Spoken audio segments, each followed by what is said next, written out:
Right. Firstly, a very good morning to you all. Thank you for joining us on our penultimate K3 CPD webinar of 2025. My name is Brian Burke. I'm a Managing Director at Quantuma, which is part of the K3 Capital Group. My focus and my specialism is restructuring. I provide advice and solutions to directors, management teams, owners of underperforming and financially troubled businesses. I work closely with them alongside their professional advisors and try to find solutions that deliver the best possible outcomes. In addition, I work with individuals, those faced with financial issues, creditors, shareholders, and other stakeholders to help protect and preserve their interests. The group offers a wide range of niche advisory services, including restructuring, corporate finance, forensic accounting, R&D tax credits, and marketing services for professional services firms. Just by way of background, the webinar is part of the K3 Hub training and events program. K3 Hub was launched back in 2021 as a member network for professional advisors, and today we have over 3,500 members. Anyway, on to today's session. I'm delighted to welcome back Ros Martin as our speaker. Ros is a regular speaker at our webinars. She advised on tax planning for large and small businesses and individuals, as well as dealing with full and aspect inquiry work. Her clients are mainly small and medium-sized accounting practices. She understands the key issues of concern for accounting professionals, the latest developments in the market, and the practical application of recent legislation. Before I hand over to Ros, just a bit of housekeeping, some simple, straightforward things. Firstly, we're recording today's session. The recording will be available on the K3 Hub and Quantuma websites and should be up and running next week. The Q&A function is open, so do feel free to ask any questions as we go. Our preference is always that you use the Q&A function, but Ros is also happy to take questions in the chat should you wish to drop them there. It's actually likely we'll have lots of questions today. We may not be able to cover them all during the course of the process, but if we don't get around to answering your question, we'll ask our speaker to respond to you separately via email after the webinar. It's a long session, 3 hours. We'll be taking a comfort break in the middle, probably about 10 to 15 minutes, and obviously we'll make you aware when that's going to happen. We're also running some polls during the event. These are just for fun, completely anonymous, and we encourage you to take part. Always good to get your views and opinions. Before I go, just want to quickly mention that we're running our final CPD session of the year. This will be held on Friday, the 5th of December. We'll be covering year-end tax planning, which is quite appropriate. And if you can join us, please register via the website. So that leaves me to say thanks for your time today. I hope you enjoy the session. Have a great weekend. And Ros, over to you. Thank you very much, and thank you for that introduction, Brian. Yes, hello, welcome. As Brian said, my name is Ros Martin, and again, just to reiterate, I'm more than happy to take questions, interactions, comments, anything that people have got to say. It always is nice to hear from those people who are attending these sessions, and I will deal with as many questions as I can. And again, if not, we will pick those up afterwards. Okay, so we're going to sort of follow the sort of a number of topics this morning. Of course, the elephant in the room is the budget next week, and we have less than a week now, and the excitement is building. Now, obviously, there is always a risk when you do these webinars close to the budget that something is going to be said next week which totally blows all this out of the water. I think that certainly the rumours that we've had don't suggest that apart from potentially rates of tax going up, that we are going to see big changes in these areas, but obviously we don't know, and so bear that in mind if you are watching this after the budget. Okay, so we're going to start off really with some basic thoughts about ownership structures in relation to commercial property. And I should say, actually, when we're talking about commercial property, I'm not going to be covering, a lot of things to do with residential property, but I think we do have to acknowledge that there are people who do own residential property and run it in a manner which is very akin to a commercial business. So we will be briefly talking about the impact of the abolition of furnished holiday let treatment for tax purposes, and people who are effectively running very commercial type businesses involving residential property. are going to be sort of touched on as we go through this morning. So there's often quite a lot of dissent really about how property should be held. There is a lot of discussion about the fact that having property in a corporate structure is always going to be the best option, and we'll look at that in a bit more detail in a moment. We are going to sort of focus on, you know, some issues, for example, pension funds, and just have a think about that generally. Obviously, the question about a company being the best structure to own property in some ways is a hangover from the days when you paid a lot less tax if you had activities within a corporate environment. Obviously now, with corporation tax rates having gone up, dividend tax rates going up, of course, one of the rumours about the budget next week is that dividend tax rates are going to go up. And if dividend tax rates went up, again, there would be, I think, very much a question mark as to whether, from a tax perspective, it is better off holding property in a corporate environment. If you look at the calculations now, depending on the level of profit, it can be very marginal, although, of course, the advantage of having property in a company is that if you don't take the money out, if you are effectively retaining it within the company to be reinvesting into new activities, then it's not really going to be, you know, that there is a tax advantage in doing that. But you know, again, it may well depend, you know, what we are doing. You know, are we investing purely for investment's sake? Are you holding property as part of a business? What is your sort of longer term planning strategy associated with the business? I think one of the things that's different with, you know, property and property businesses than perhaps trading businesses is that often people are building up a property business with the intention that at some point they will then just sit back and live off the income, pass that on to the next generation, although there are huge IHT issues with that. Whereas with trading businesses, people are sometimes thinking that they're going to build it up and sell it, although again, you know, they may well be passing it on to the next generation. So there are perhaps very different business strategies associated with different ideas. I mean, if you are holding property as an investment, I mean, effectively what we are looking at is really, you know, what option is that we got exactly the same options as we have with, you know, with any kind of business. Obviously, with commercial property, there is less of an issue holding it personally because you do not have the interest restriction. So commercial property you do get the ability to fully deduct your mortgage interest if you are borrowing to acquire property. That is one of the drivers which pushes people holding residential property into a company, because you do avoid that interest restriction. Obviously, individuals holding property may be within making tax digital from next year if your turnover is more than 50,000, either on your own, just from your property income, or indeed from property and trading income together. Now, obviously, partnerships do not get mandated into MTD next year. So again, some people are, you know, not wanting to go into a limited company, but are perhaps forming a partnership. Are forming a partnership to avoid making tax digital. But again, we will have to see that. And again, as I've already pointed out, a company may well be more advantageous if you are not going to be extracting funds. So, you know, again, I think once people get to, you know, bigger size businesses, they do tend to use companies. But, you know, again, whether that is cost effective may well be a question. If we are talking about somebody who is holding property as part of a business, then obviously we've got to, you know, thinking about something like their trading premises.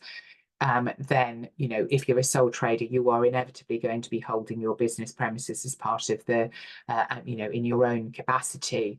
If you have either a partnership or a company, then, you know, the partnership can hold the property, the company can hold the property, or you can hold it outside. And when you have got partnerships, of course, the other thing that you can do is have it as a partnership asset, but where the capital value is retained by one or more individual. And again, it is often the fact that you have got, it may well be that there is a historical situation, perhaps you've incorporated a business but kept the property outside.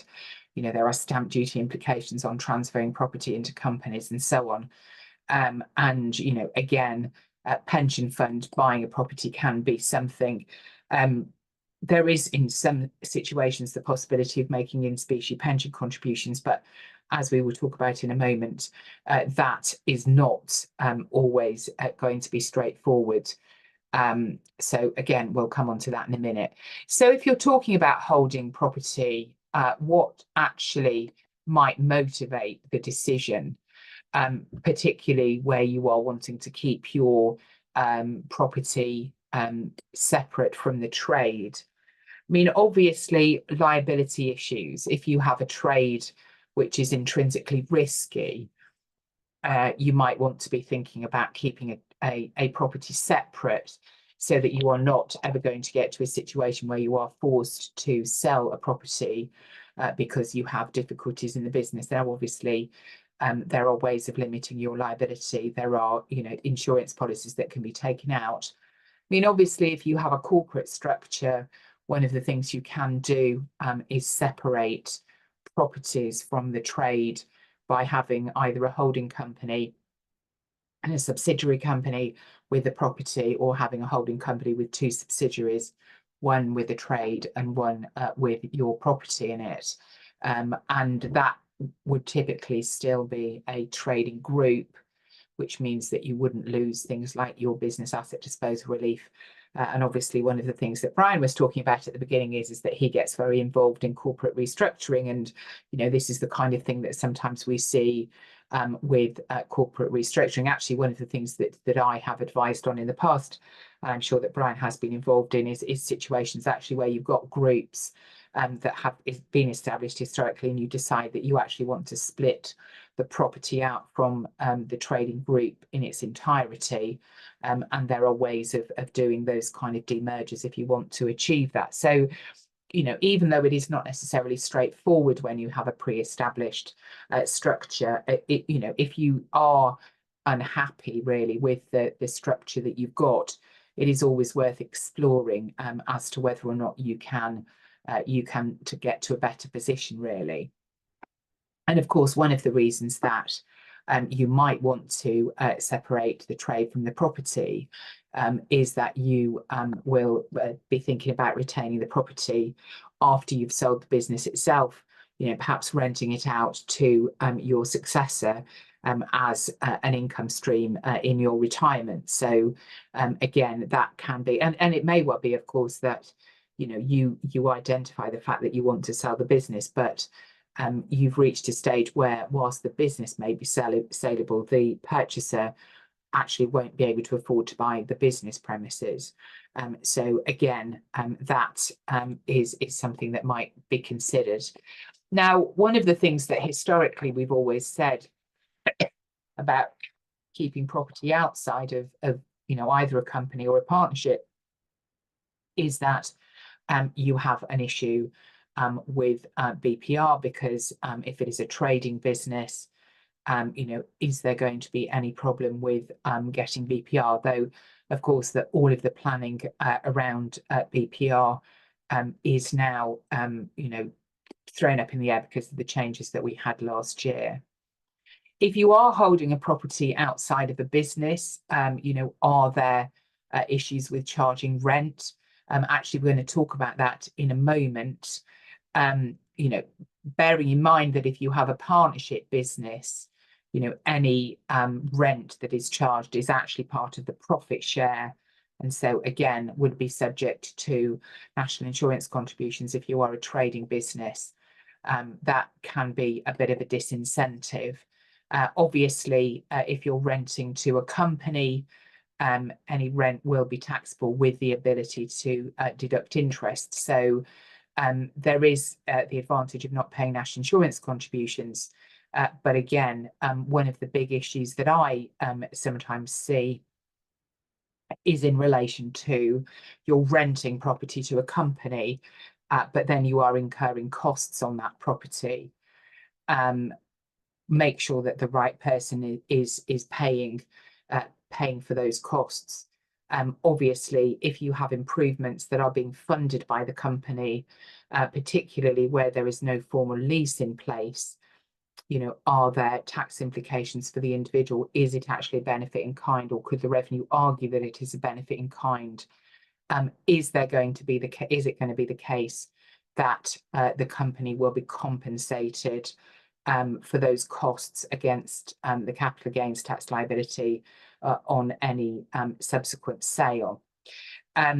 So before I actually go on to the next slide and talk about that, I'm going to launch my first poll, if that is possible. So we've got an individual who owns a property personally, used by his trading company, decides not to charge rent.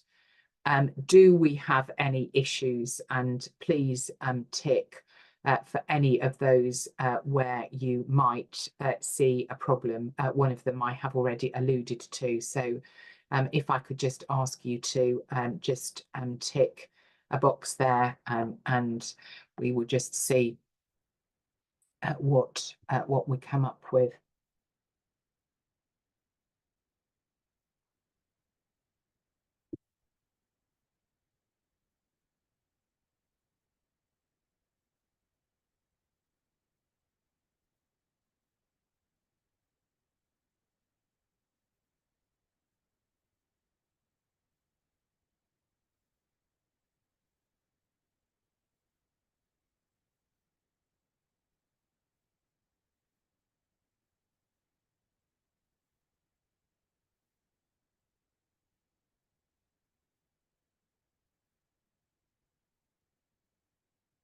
Okay, so deductibility of costs, HMRC can impose market rent, must have a formal lease, problems where costs are incurred by the company.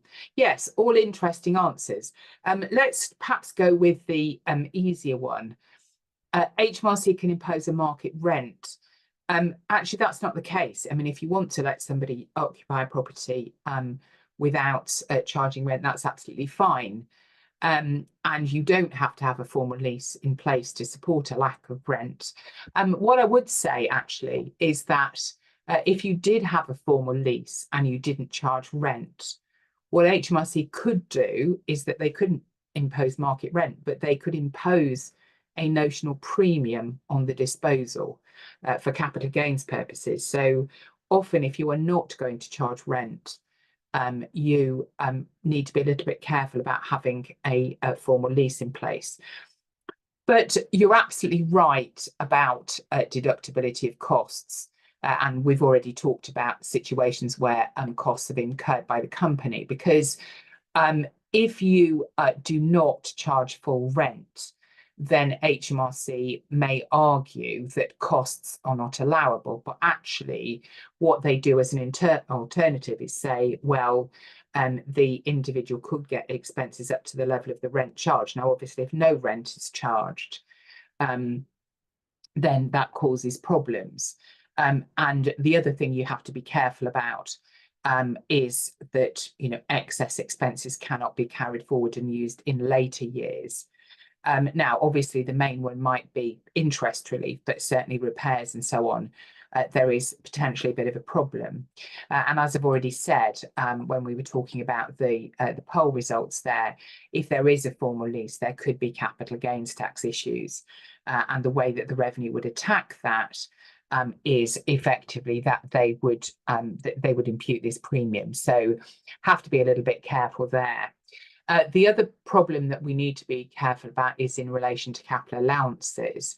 And again, I'm going to touch on capital allowances later on. But if you are incurring costs on a building as a tenant, you cannot claim capital allowances on that if you do not have at least a leasehold interest in that property. And in fact, the landlord can't claim capital allowances on costs incurred by the tenant because they haven't incurred the cost. So there's two legs to the capital allowances provisions. The first is that you've got to incur the costs, and the second is that you've got to own the asset. There is a variation to do with leasing, which again we will touch on later on, but you do need to be a little bit careful in those situations. So certainly down the years I have come across a number of scenarios where effectively you know there have been issues with the revenue in relation to those kind of things in terms of that. You know, that is something that we need to just be a little bit careful about. So what about pension funds? I mean, it can be an effective way of buying things. Obviously, it becomes a little bit problematic if we're talking about getting a property into the company and into the pension fund in the first place. But typically we are talking about either a SIP, a self-invested personal pension plan, or a SAS, a self-administered scheme. And that would be something that we would need to look at. Now, obviously, pensions advice is regulated. As tax advisors, we do not have the authority to deal with independent financial advice. So unless you have got a separate registration with the relevant authority, we need to be a little bit careful, but obviously we can push clients towards getting the advice that they need. So a SIP is basically a fairly flexible product, and one of the classes of assets that you can hold is commercial property.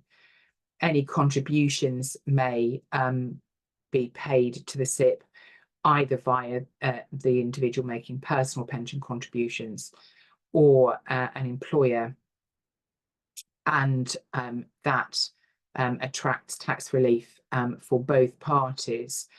The SIP itself can borrow up to 50% of the value of the property if they do not have the funds in there to after the event.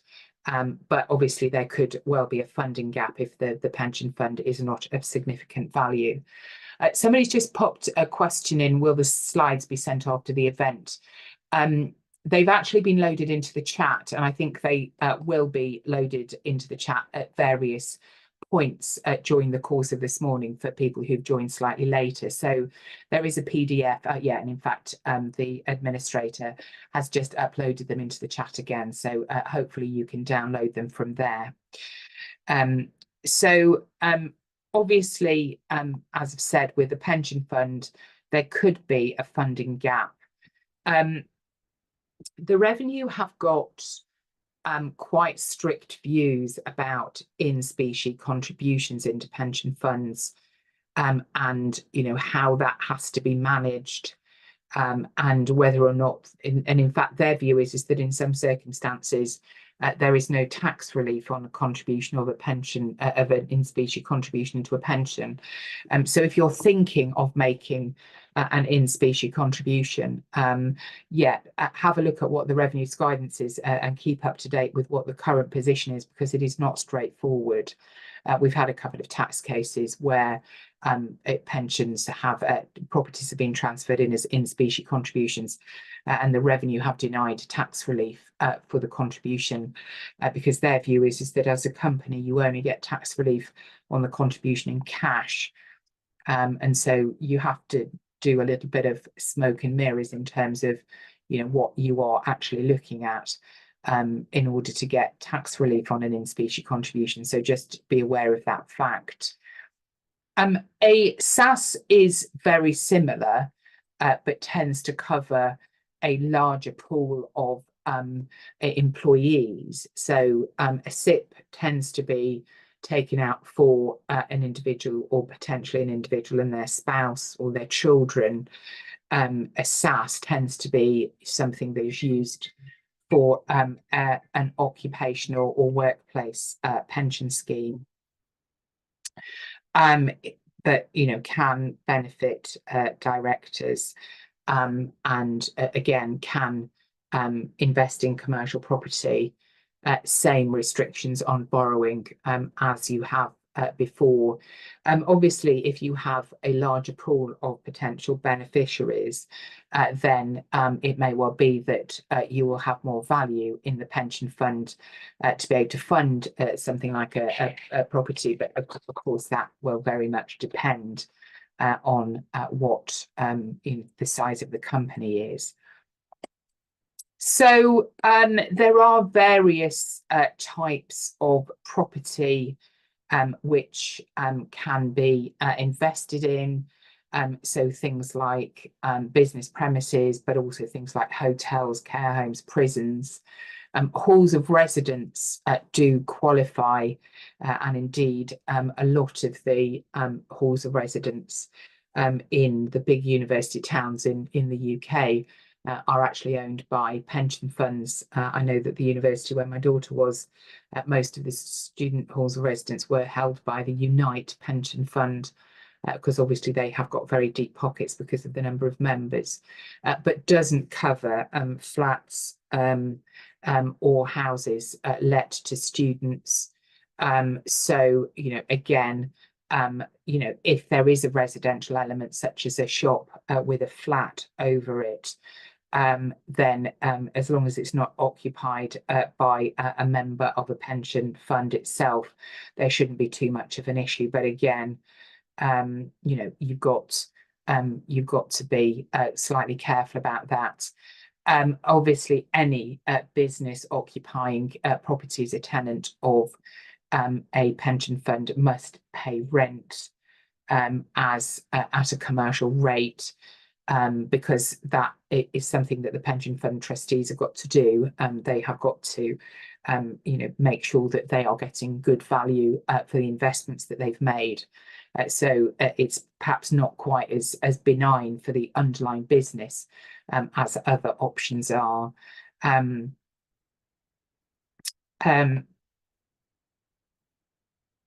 So rental income is going to be tax-free for the pension fund, but tax deductible for the business that is paying it, which of course may be connected with it. But that is one of the advantages, is that obviously anything received by the pension fund, any capital appreciation on the property would be tax-free if the property is sold.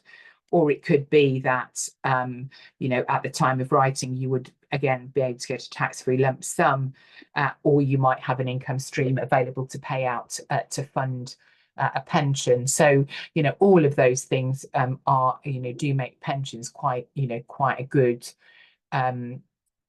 point. Someone's asked, a client wants to purchase land, get planning permission and build residential property. At what point does this become a not permitted pension fund investment? I'm not entirely sure of the answer to that question. I would have thought that there might be a possibility that if you are buying the land with the intention or the hoped intention that you would build residential property, that there might be something with it. It's a pension fund question, and I'm not down enough with the detail on those points. I think you'd have to be careful, but I suspect as soon as you would start to build the residential property out, I think that there might be an issue, and you would probably have to get the land out. So I think if that was the intention, I would think you would have to question whether it would be a good idea. But again, I think you'd have to take independent financial advice on that point. So I'm sorry, I can't give you a complete answer there.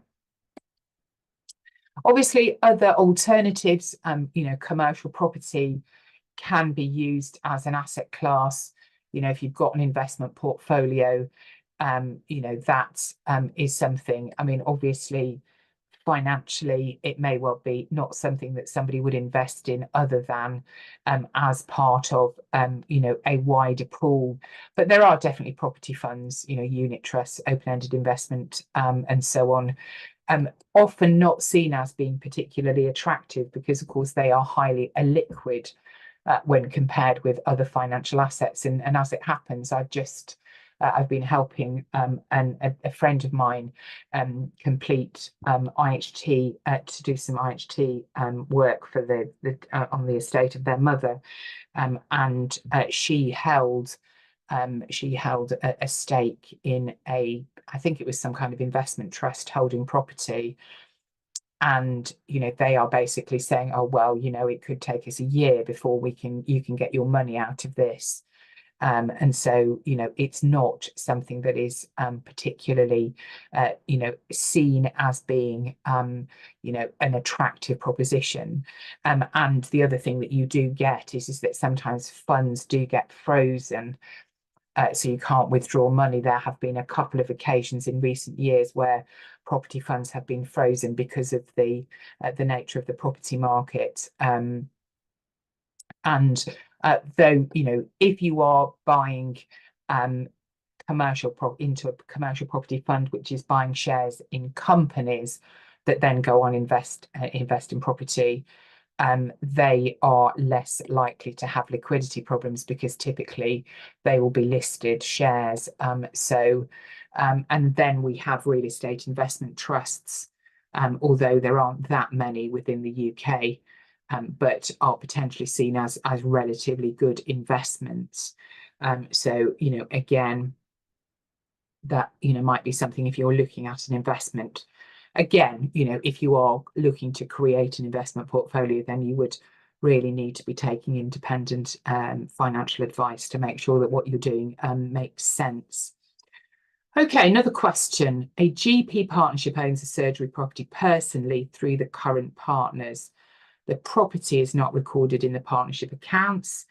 Do the partners need to show the property as a partnership asset for it to qualify for BADR or BPR, or could relief apply even if the property is held outside the accounts? Okay, so BADR, business asset disposal relief, you would only get a business asset disposal relief if the property is outside the partnership, if it is an associated disposal. Which means that somebody selling a share in that property is only going to get BADR if they are effectively selling their partnership share or some of their partnership share at the same time. Having said that, if it was a partnership asset, then you would only get BADR as an individual partner if you were actually selling your stake in the partnership. Basically, that is something that you would need to look at. So the BADR and situation is complicated, both if you've got property outside and property within a partnership. From a BPR perspective, as I have already said, you only get 50% BPR if the property is outside of the partnership. If it was inside the partnership, then you would effectively get 100% BPR because it is a trading partnership and that would attract 100% BPR. Now, obviously, the value then kind of influences it quite significantly because you're only going to get 50% BPR on the value above £1 million. I'd have thought with a GP partnership, it's probably quite unlikely that you're going to be talking about asset values at that sort of level. But again, that is the point. Can you put land into a SIP or a SAS? Yeah, my understanding is, again, I'm not a pensions expert, my understanding is that you can. And somebody has made the comment that one of the main strategic advantages of a SAS over a SIP is that SASs can make secured loans to the sponsoring employer, whereas the SIP cannot.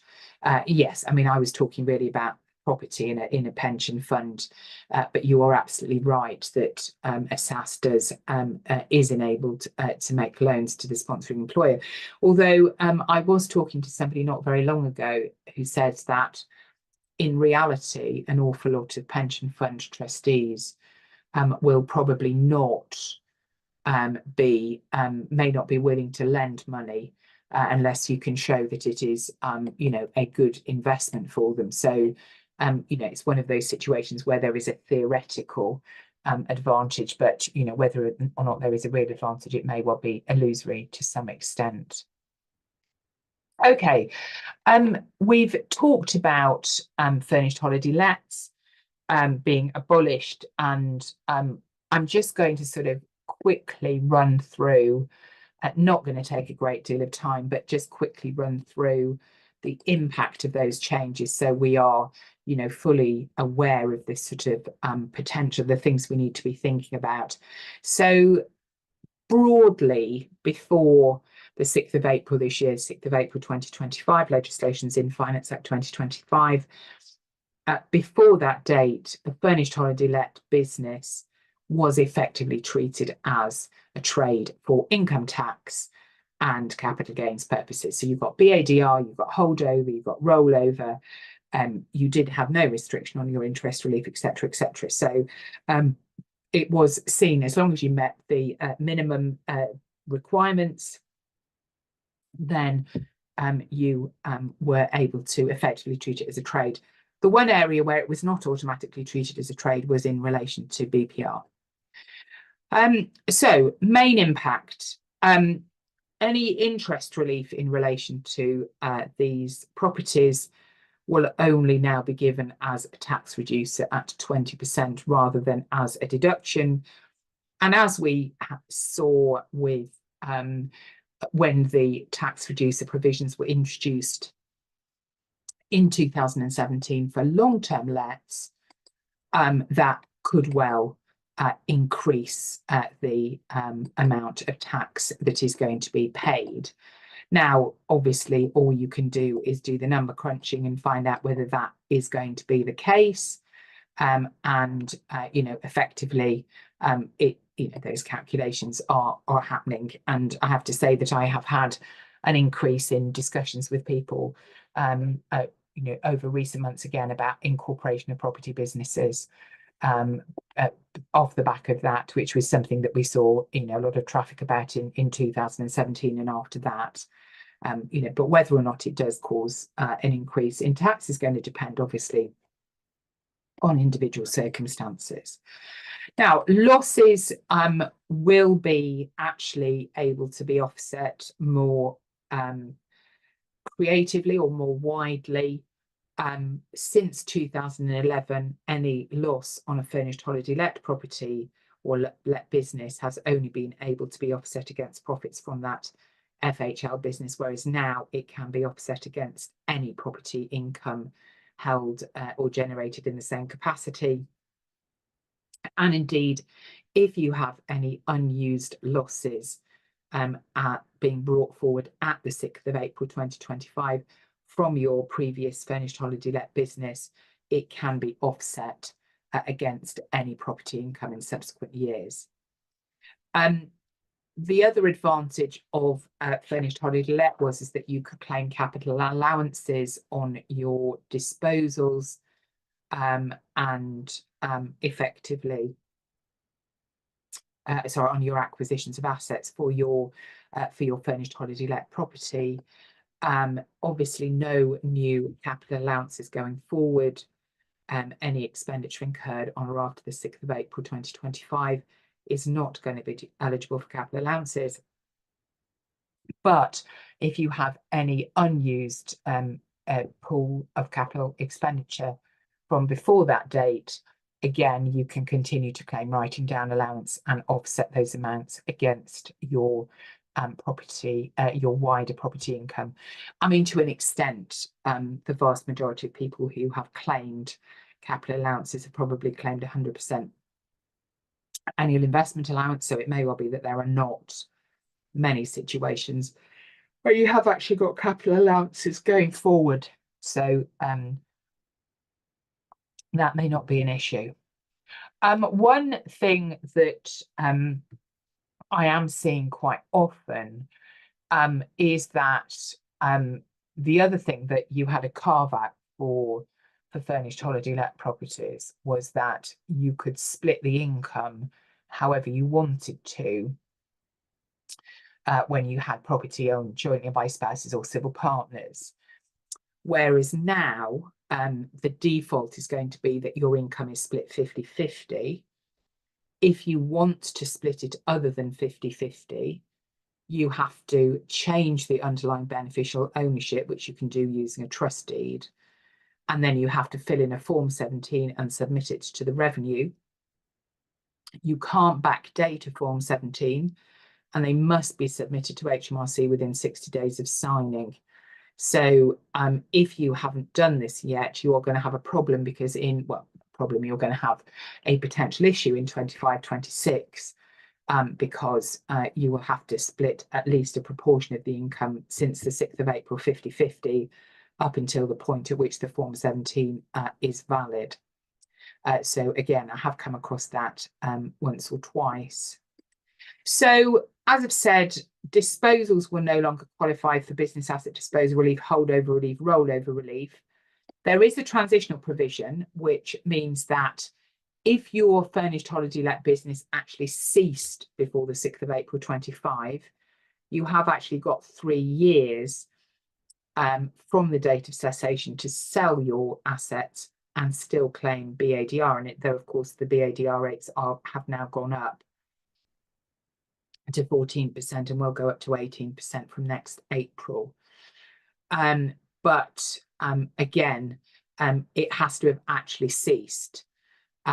If you didn't seize your business, then you are, just because furnished holiday let treatment has been abolished, is not going to be cessation for these purposes. So you need to be a little bit careful.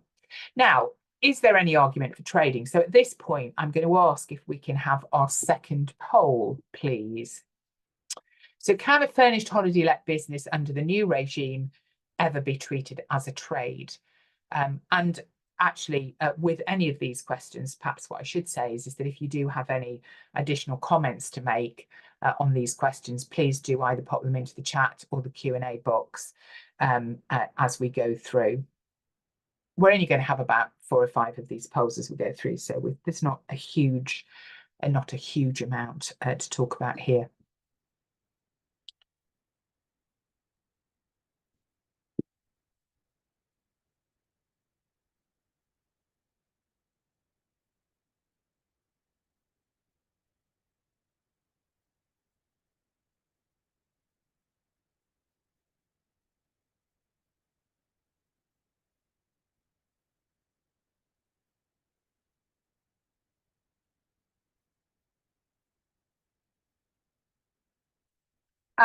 Okay, so 50%, half of the people exactly, said yes, you can treat a furnished holiday let business as a trade. 24% said no, 16% said partially, and 10% said don't know. And somebody said, wasn't the whole point of abolishing them to avoid the trade definition of these? Well, actually, that's a good point. But there has been, before furnished holiday let treatment was abolished, of course, people didn't need to argue that they were trades because actually they got the trading treatment that they needed. Now, interestingly, if you look at the revenues guidance, their view is that the element of the income relating to the property itself is never going to be a trade. They do acknowledge that in some cases, the services that you are providing would be a separate trade, but my own personal feeling is that is, almost impossible to prove in practice. This is the example that's in the revenues manuals, and it talks about somebody's got 5 furnished flats. This is about furnished flats rather than furnished holiday let property, but I'll come on to that in a minute. Annual rent, but then she makes a separate charge to cover gas, electric, hot water, central heating, provision of linen and laundry facilities, weekly cleaning, 24-hour reception and porter facilities, and maintenance of all machinery provided in each flat. So the revenues say that service charge that she gets is a trading income stream, but the rest of it is always going to be rental. So I think the problem that you've got in relation to something like furnished holiday lets, in that scenario, the one that is envisaged in the revenues guidance, it's pretty clear that you have got a separate charge for the services that you are providing. But ultimately, if you've got something like furnished holiday let property, you are going to be charging a fixed amount. If you go on something like Airbnb, apart from the cleaning fee, which has always struck me as being astronomical in a lot of cases, there isn't any sort of facility to separately charge for the services that you're providing. And what the revenue due very clearly says is that you can't say, well, this is short-term rental, the rent is higher because I'm providing services, because the revenue will argue that, you know, rent for a short term is intrinsically going to be higher because of the, you know, the lack of certainty of occupation.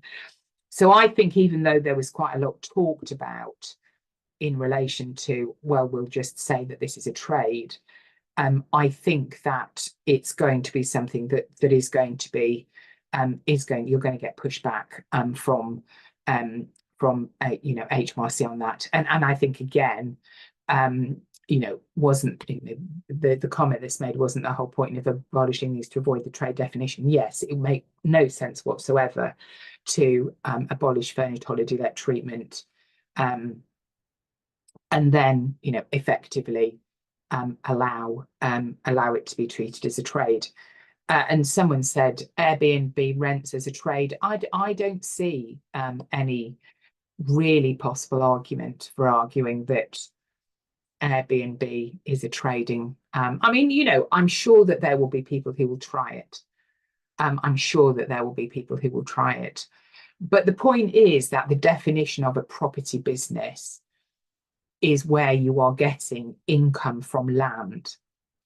And the vast bulk of what you are getting, even in something like an Airbnb, is going to be about the actual property, the rental. And the point is, I suppose, what advantage do you get if you can say, okay, this is the amount that we're getting for rent, this is the amount that we are getting for our services?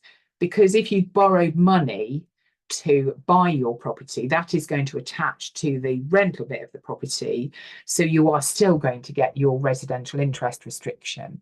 So, you know, you're not going to be able to allocate a lot of costs, obviously, other than your, you know, perhaps the person who's doing the cleaning or something like that, but then you could deduct that against the property section of it as well. So I can't particularly see that splitting it is going to give you many advantages.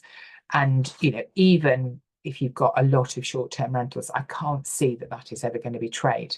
But as I say, I'm sure that we are going to have a challenge on this. I'm sure that we are going to get some kickback on it. But I don't see that it's something that is going to be easy to argue in any way, shape or form. Okay, let's very quickly just have a look. Yeah, sorry, for VAT purposes, income from Airbnb is construed as fully taxable income. Yeah, I mean, I know that, and it's just one of those inconsistencies that we've got, that, you know, effectively, you have got, you know, it is definitely a business, and it's just that is the different definition that we have got from for VAT and for direct tax purposes. And as I say, I am absolutely certain that we are going to see people making challenges to this and reporting their income from Airbnb and other similar type activities as trading. But the point I'm trying to make is that I think that there is going to be pushback from the revenue, although I am in no way suggesting that just because there might be pushback from the revenue that we shouldn't do something, because that's not really the way that I would operate.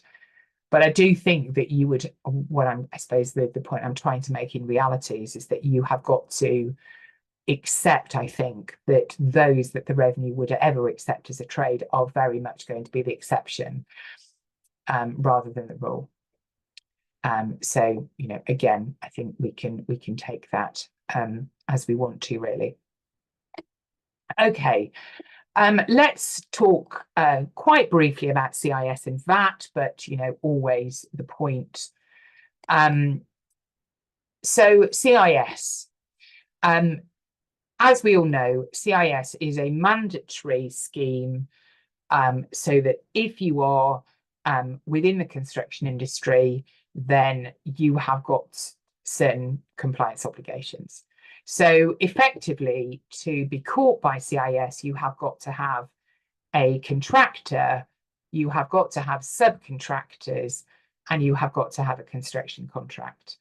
Now, CIS was introduced way back in the 70s, a long time ago, even before I was in tax, to attack or to try and mitigate cash within the construction industry.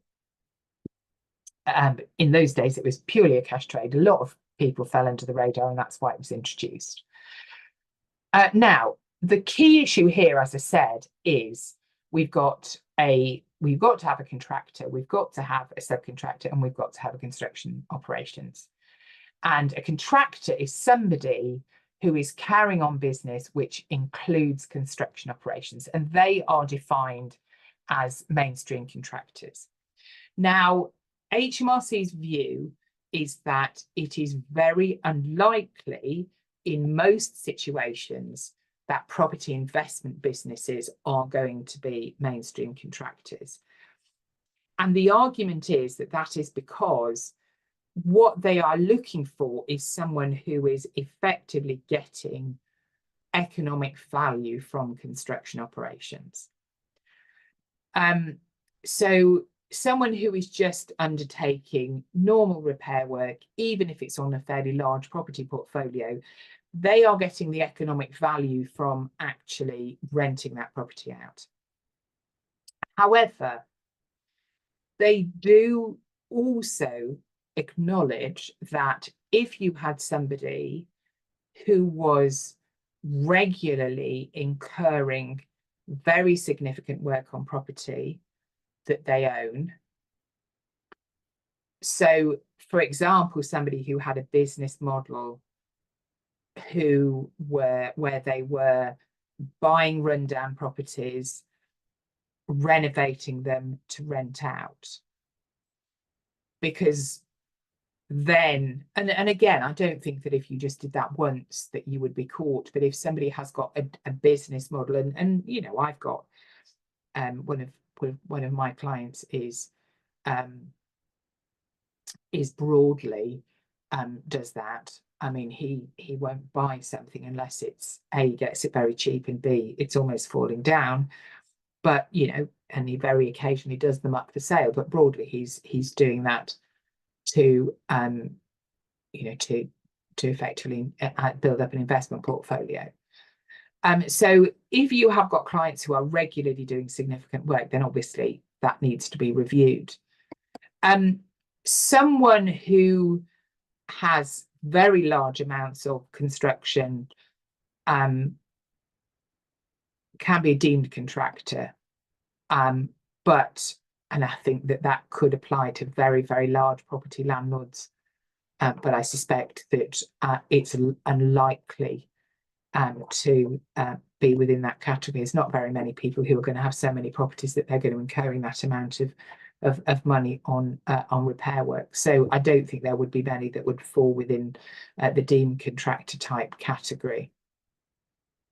So it's something to keep an eye on. Now, obviously, you know, it doesn't mean to say that work done on, you know, someone's property is not going to be within CIS, but it just means that the landlord is not going to be subject to CIS. So HMRC have recently changed their view on a particular situation, and that is where a tenant is carrying out work which would be the landlord's responsibility in exchange for a financial contribution from the landlord. And HMRC always considered this basically fell within CIS, that the tenant was the subcontractor and the landlord was the contractor, although that wouldn't be caught if it's basically being covered by a rent-free period, or if the landlord makes a capital contribution where actually the tenant does not have an obligation to complete the work. Although I can't see that, you know, that is going to be, you know, something that you would see very often. But there was a change in legislation in 2024, which basically removes doubt from these. and effectively is going to mean that there should be less uncertainty, about whether these kind of situations apply. Where you are making a payment in relation to a lease, or which is enforceable under the terms of the lease, where you either do the work, the tenant does the work directly, or they specifically contract with a subcontractor to carry out the work, and where the work is primarily for the benefit of the tenant. The only area where there might be a problem with that would be where the work is being done on the common areas in a building. Again, we've got to be a little bit careful in relation to this. So talking about VAT, again, one of the issues that we've had over the last few years is the reverse charge for the construction industry scheme. And again, this was supposed to be, again, because the revenue believed that there was a lot of non-compliance within the construction industry as far as VAT goes. So this applies where you have got both a subcontractor and a main contractor who are VAT registered, where the work is within the scope of CIS, and where there is a VAT element to the work, so wouldn't cover zero rated work, and we'll come on to that in a minute. And effectively what you do is you have a reverse charge applies, and the main contractor has got to be basically receiving those services and making those services onwards to an end user. Again, if we had somebody who is having an extension built on their house, that domestic customer would be the end user. The main contractor, if they subcontract work out, would fall within this provision. And the reverse charge also applies to materials being supplied. And so again, what effectively happens is that you don't have the subcontractor, you don't have the subcontractor charging VAT on their invoice to the contractor.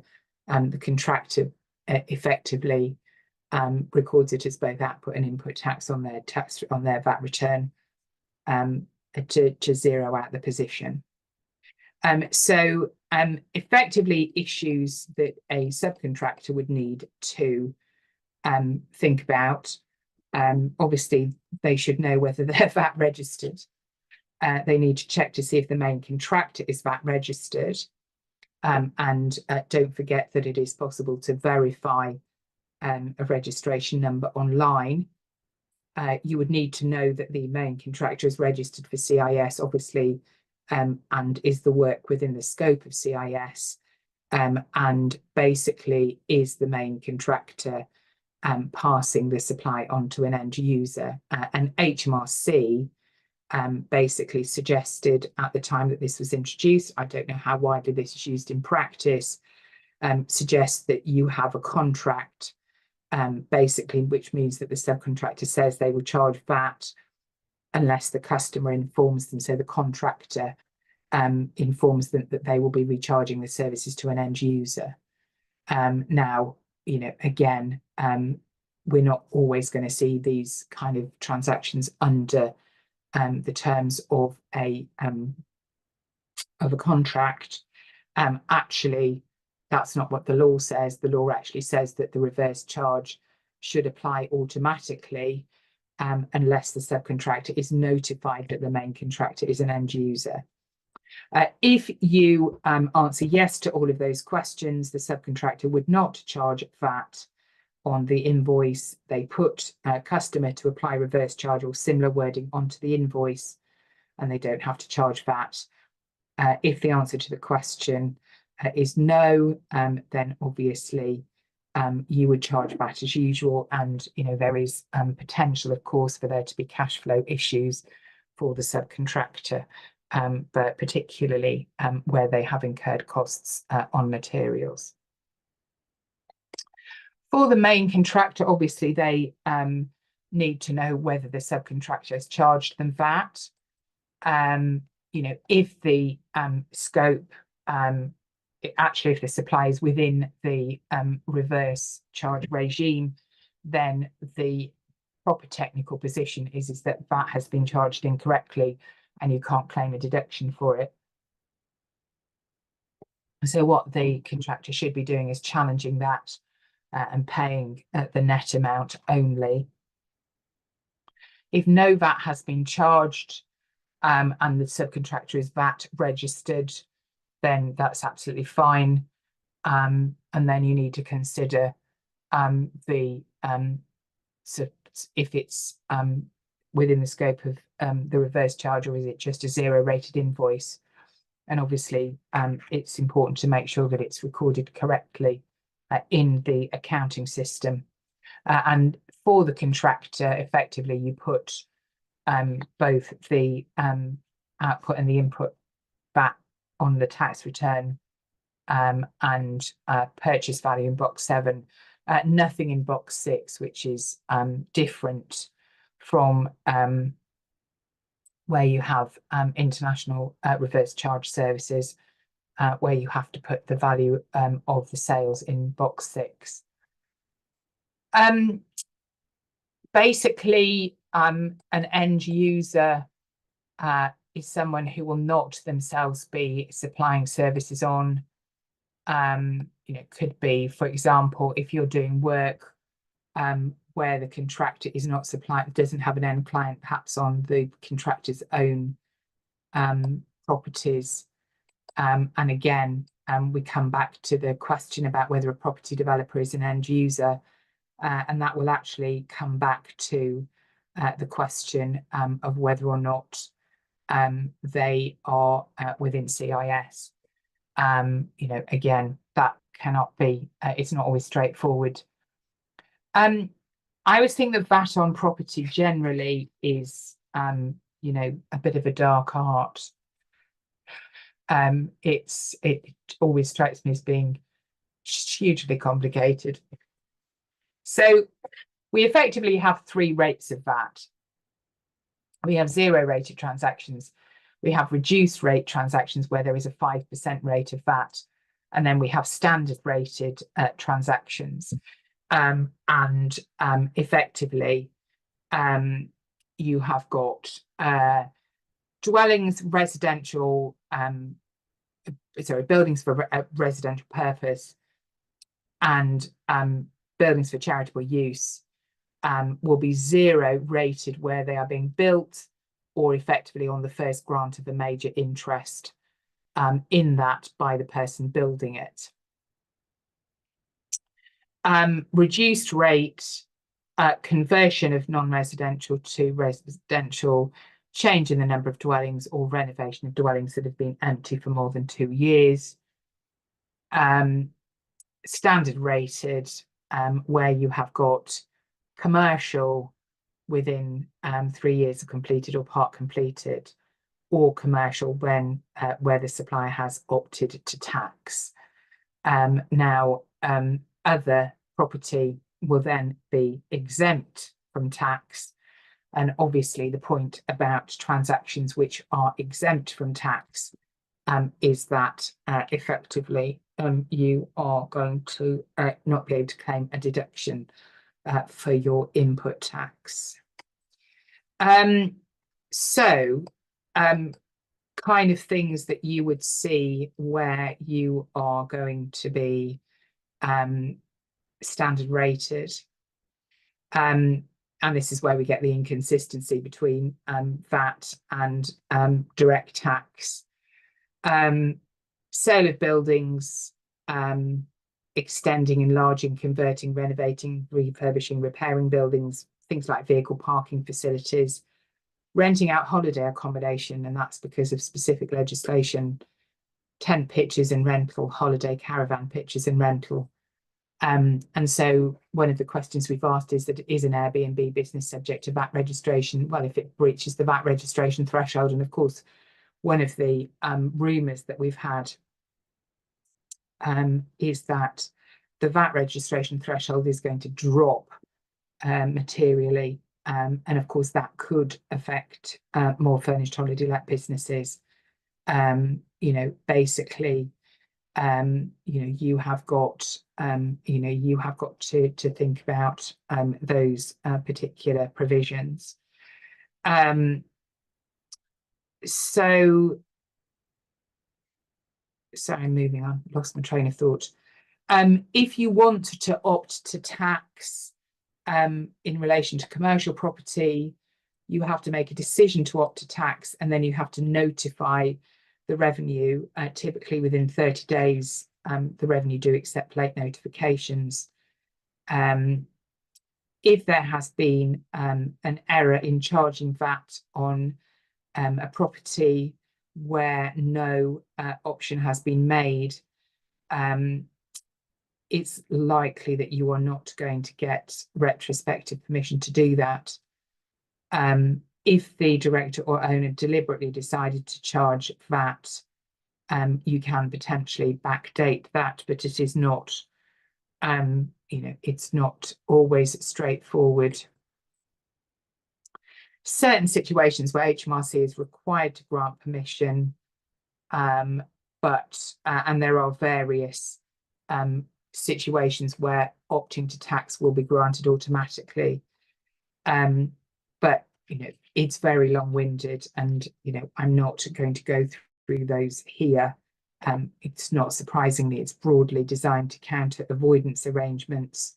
And don't forget that opting to tax is basically made on a building by building basis. It's unique to the person making it, doesn't subsequently bind owners, and there are various issues about, when we're talking about building by building, whether it's a single building, whether it's linked, what about other buildings within the curtilage, and it will also then apply if you subsequently extend the building. And again, it is not straightforward, but there is quite a lot of information that is available. Okay, a few questions. Would costs incurred pre-planning permission fall into the reverse charge of VAT? I would have thought it would be unlikely. I'm just trying to think of a situation where you might end up with, because most professional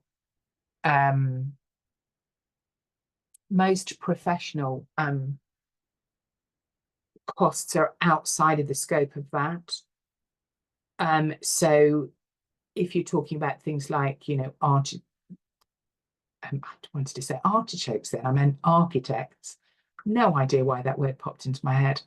I would think that most of it is going to fall outside of CIS. And if you go back to that slide where we were looking at the conditions, it's got to be work within the scope of CIS where both the contractor and subcontractor are registered.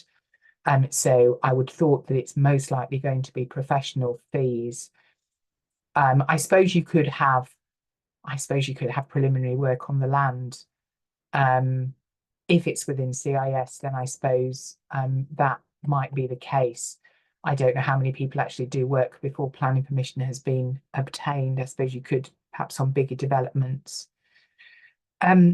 Opt to tax, a farm has multiple outbuildings and the farmer wants some opted to tax and others not. Is this possible?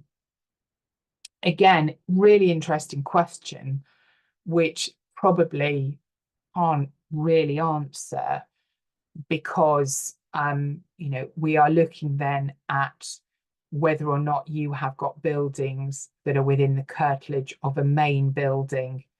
I mean, I would have thought with multiple outbuildings there should be the possibility that they are separate enough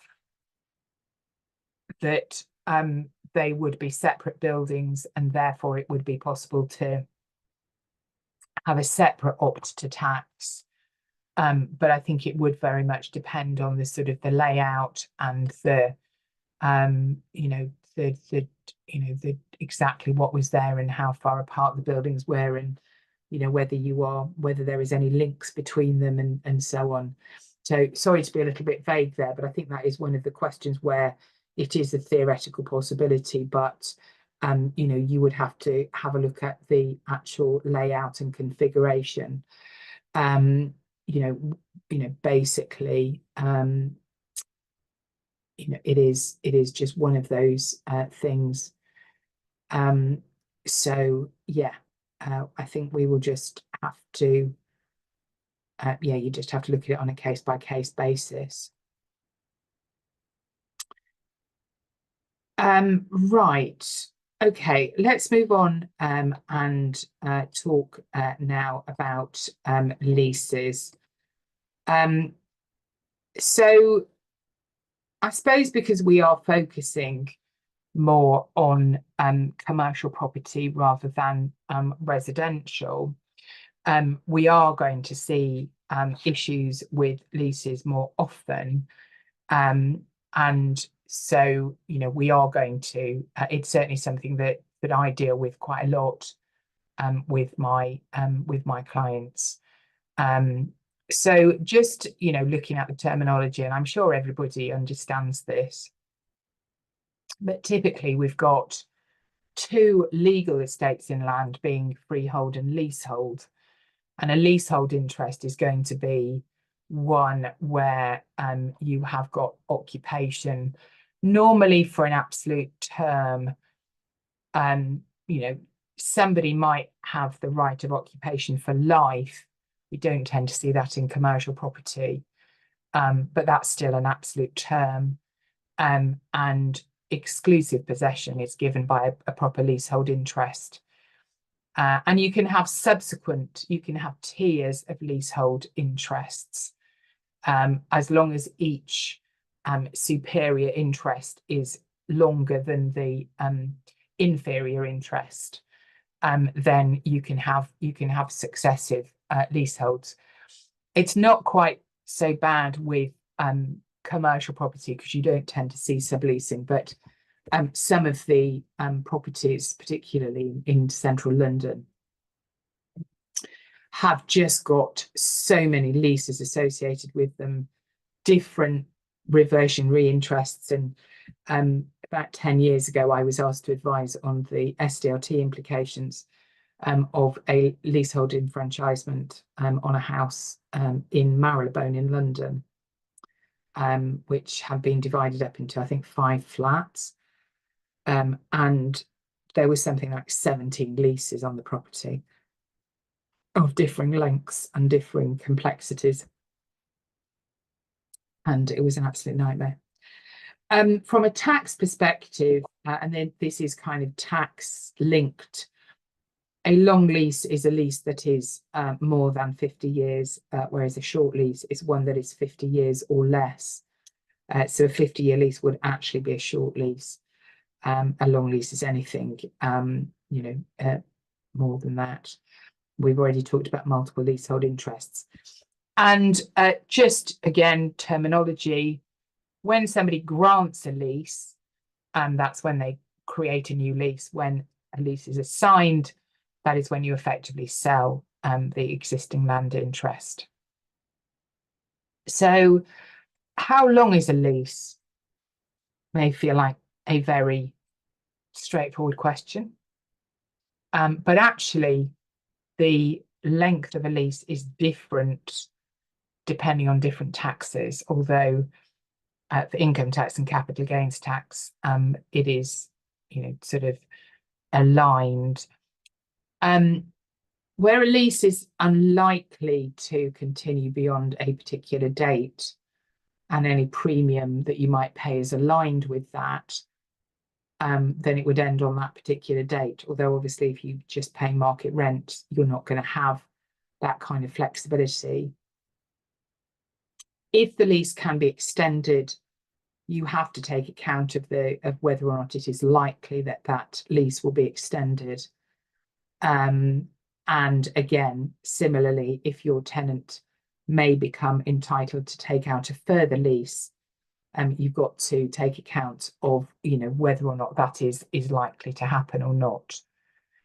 For stamp taxes purposes, and I know that the slide says SDLT, but we also mean LBTT and LTT as well.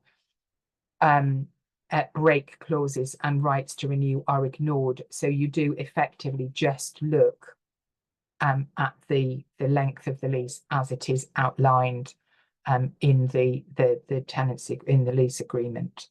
It obviously, from a stamp taxes perspective, the length of the lease can be very important.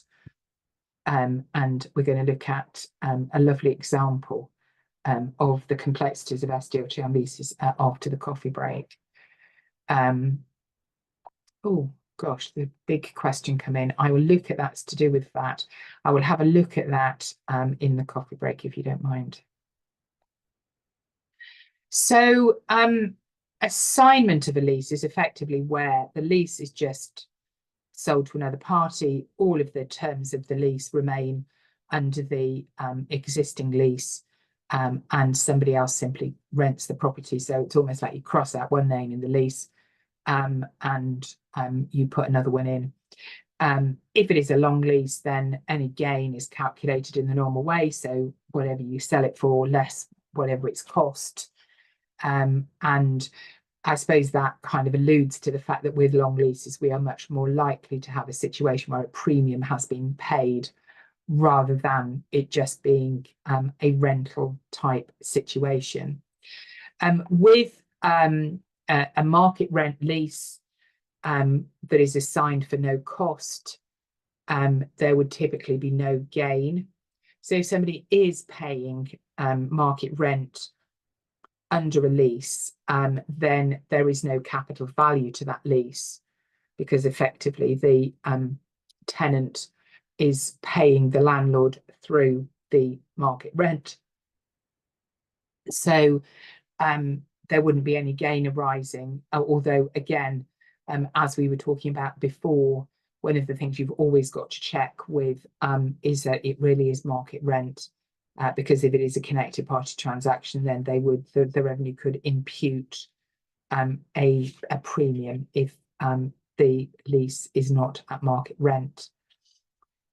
If you have a short lease and it's 50 years or less, then it is a capital disposal. But one of the issues is that you do not necessarily get a full deduction for whatever premium you have paid to take that lease out, because when you have a short lease, there is an intrinsic view that that the lease is wasting away, and therefore that in many circumstances the cost that you are paying is going to be lost.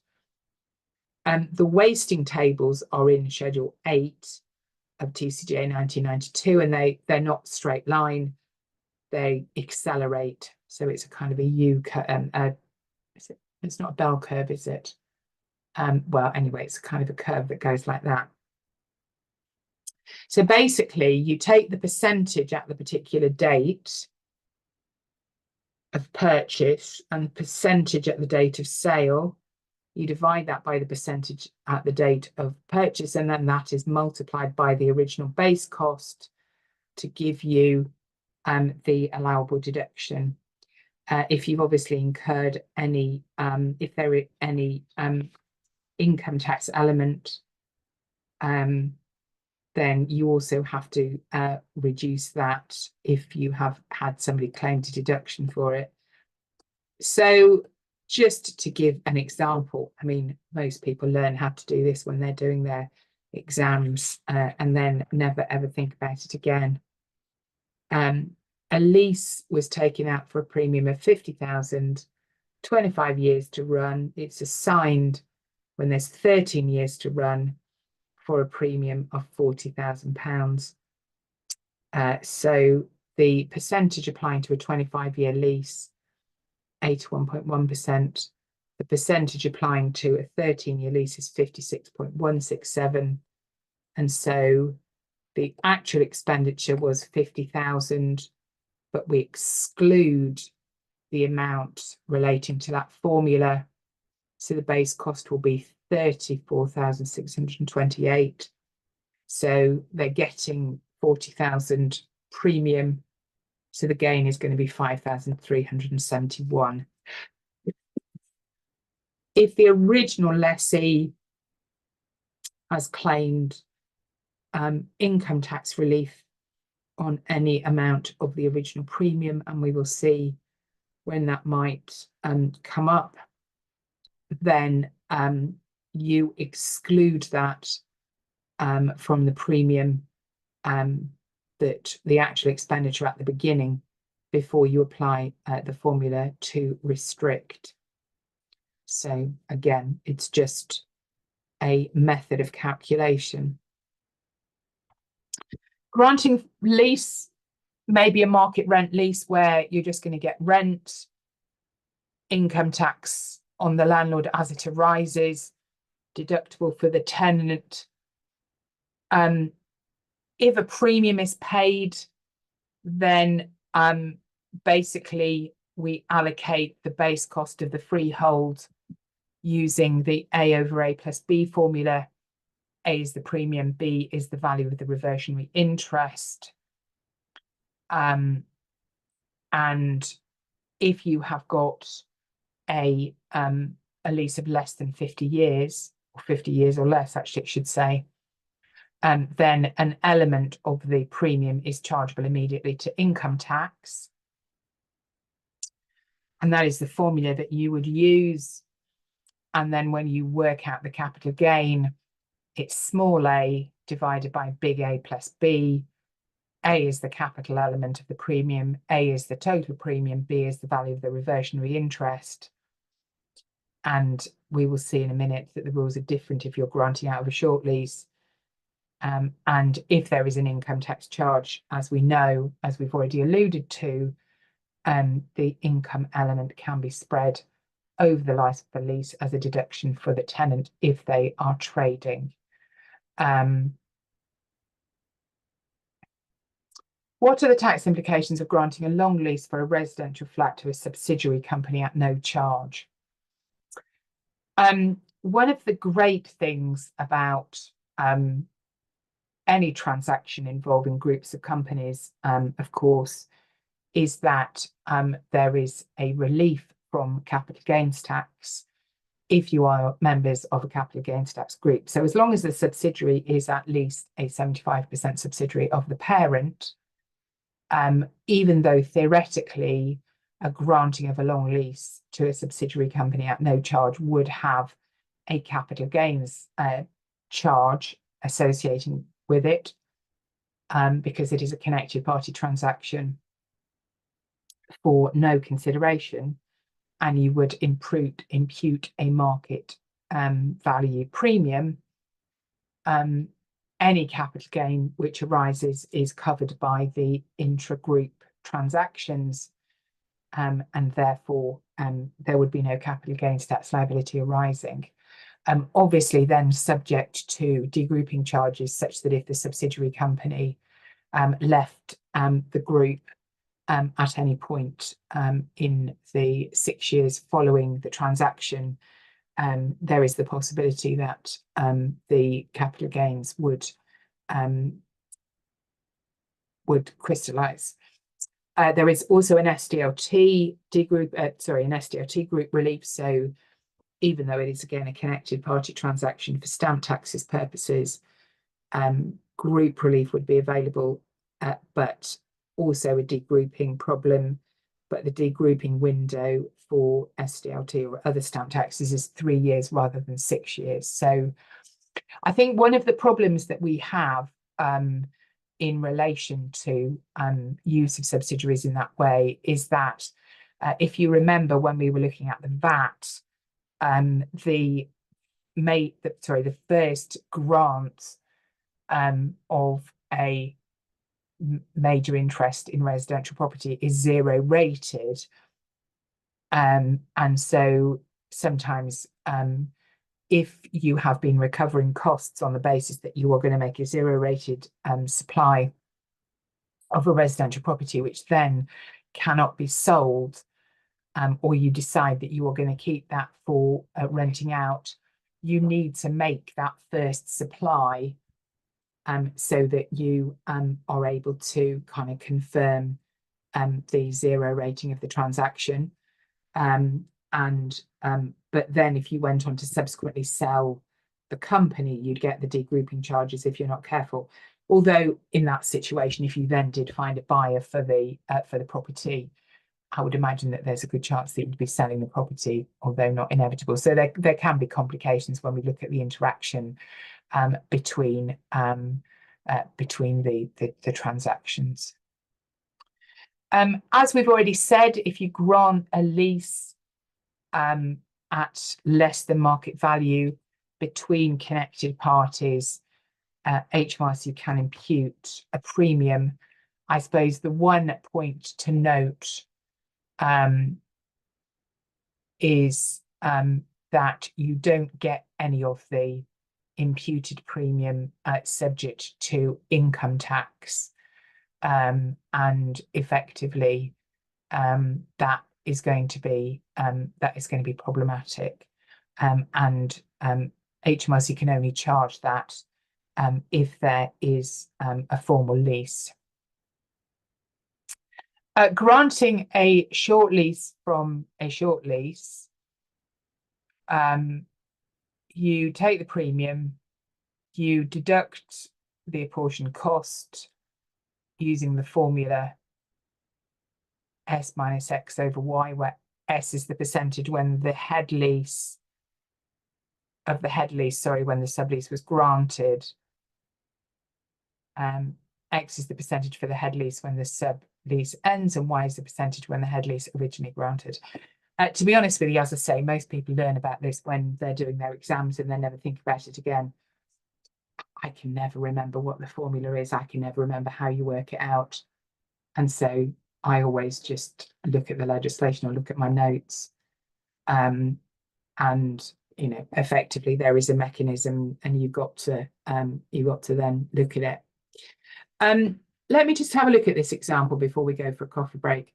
Husband and wife own their own large home. They formed a company and are commencing an upscale B&B business through the company.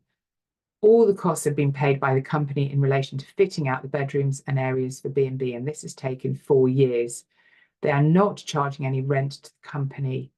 Will the cost be allowable in the company, and what are the VAT issues for the company in relation to pre-trading expenditure if they register now?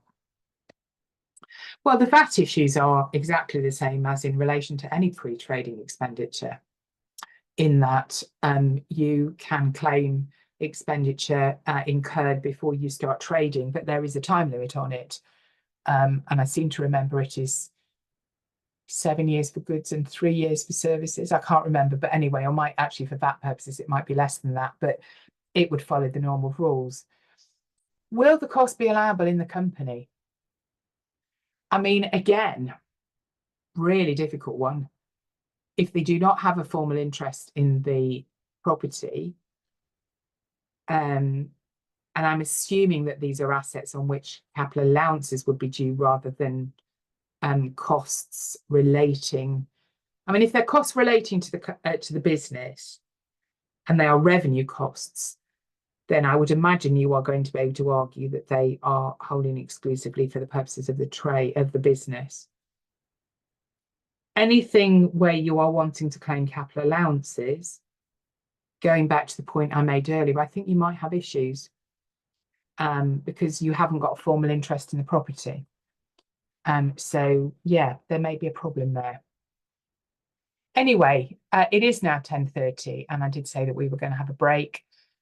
So I think we will have probably just under a quarter of an hour. So I will come back online around 10:45. Hopefully that will give you time to have a comfort break, make yourself a cup of coffee and so on.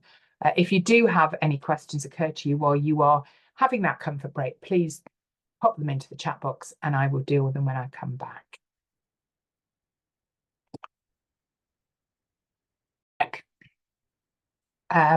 Okay, let's carry on thinking about leases.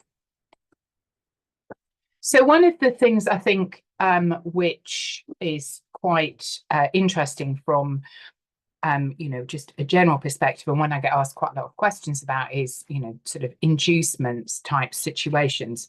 Now, obviously not, you know, everybody who takes out a lease is going to get an inducement, but certainly there are occasions, particularly with commercial property, where that happens. Now, you do have to be careful, because in certain situations that is going to be what is called a reverse premium, which will mean that it will be taxable on the tenant as income. And basically it would be receipt of either a trading business or a property business, depending on what they're actually using the property for.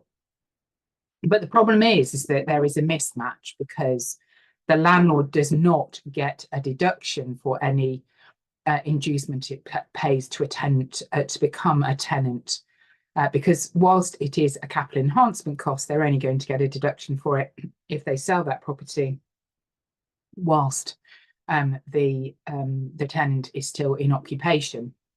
And so they don't get the immediate benefit from it, whereas the tenant will be taxed on it typically.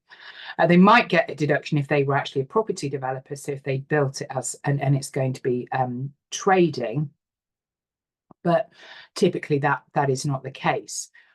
The legislation specifically catches situations where the landlord makes a contribution to fitting out costs,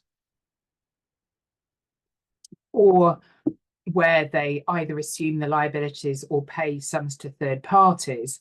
So if, for example, they said, you know, you've got a business that's got a pre-existing tenancy agreement in a building, they say, well, you come to our new shiny building, and what we'll do is we'll carry on paying the rent on your old building until the end of the term.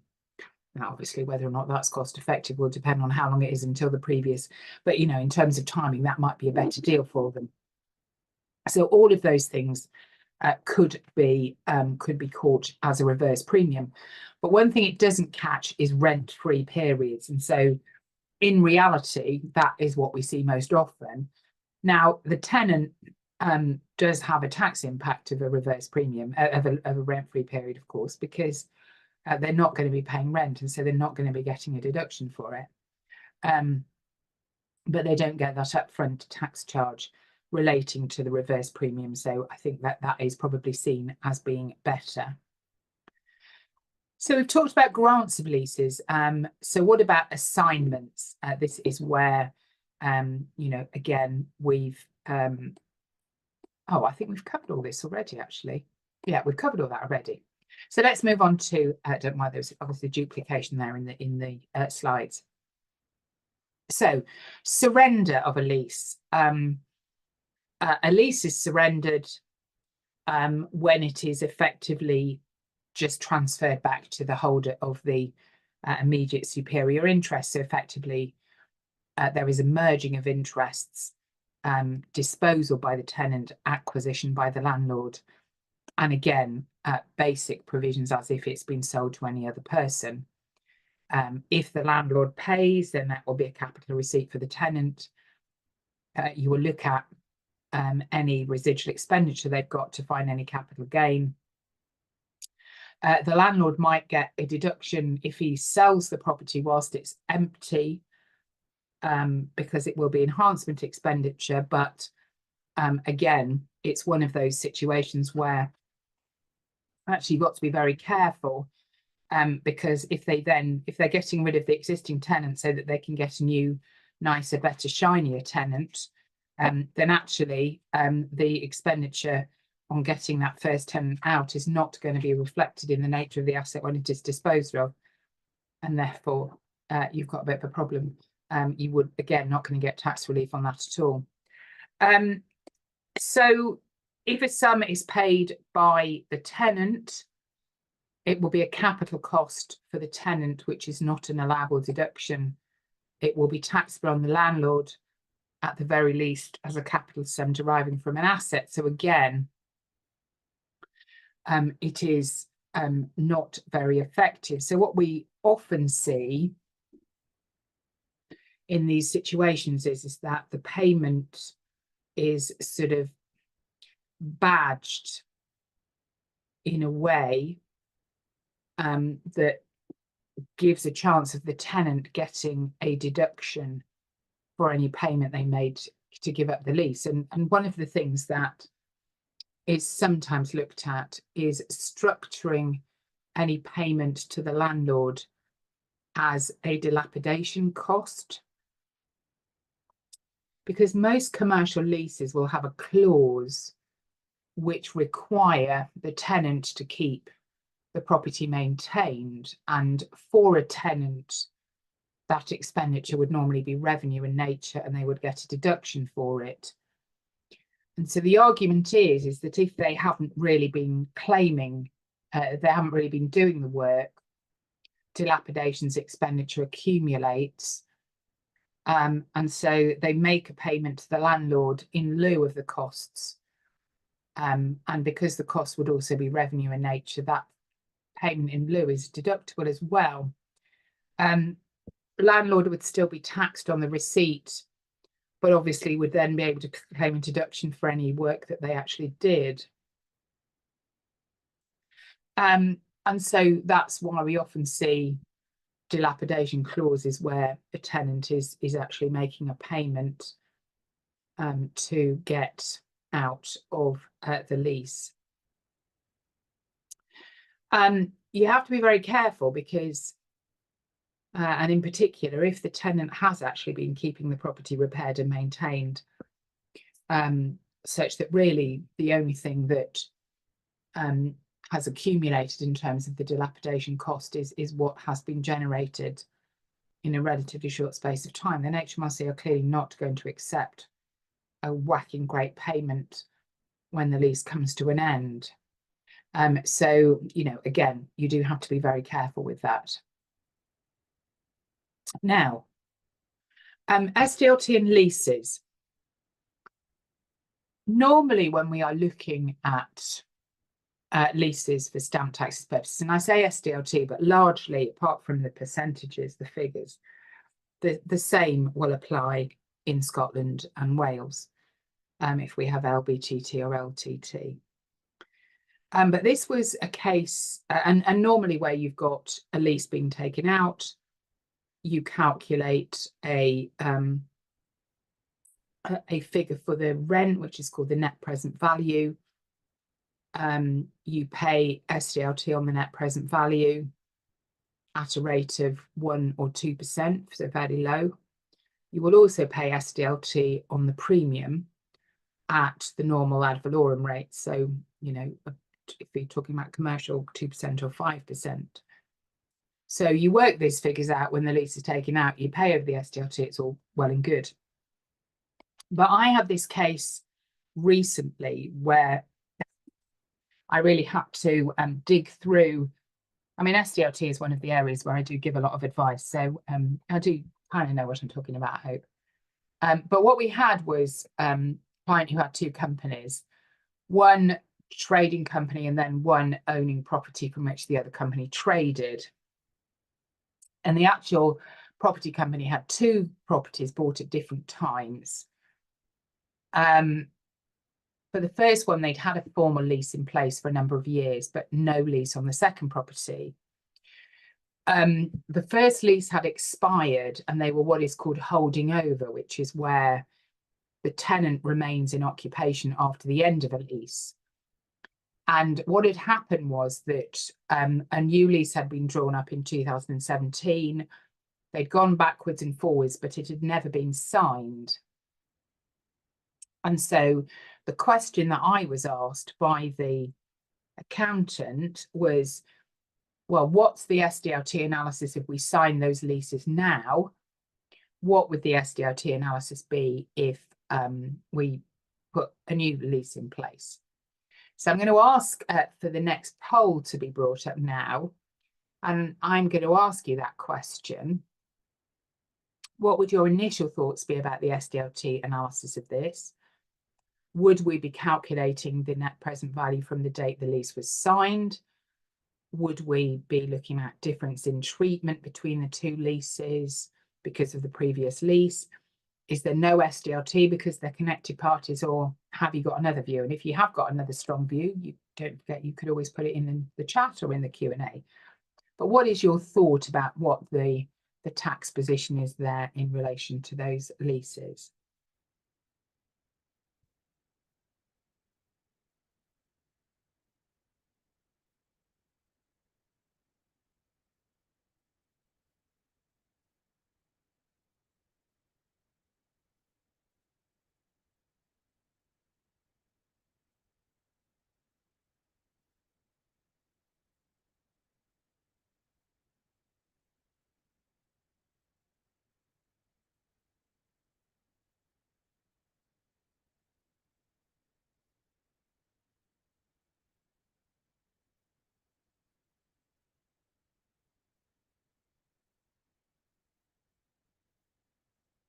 Okay.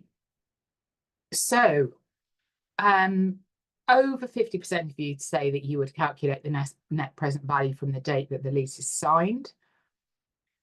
Just over a quarter said no difference in treatment between, there is a difference in treatment between the two leases.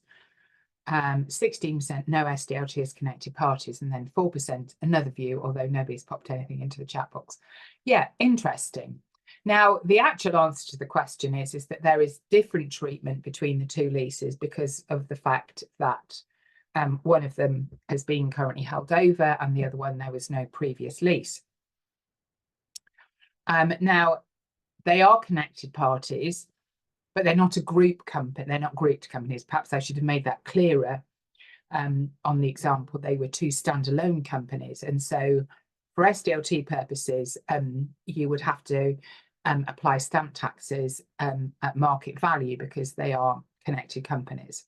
So, okay. So the easier one is the situation where there is no previous lease. Now, the way that the legislation works is that if you have a lease which has a particular start date, but it's not actually signed until some point later, you do only calculate the net present value from the date that it is signed. That is correct. But the rent that you've actually paid from the date of commencement to the date it is actually signed is treated as a premium. Now,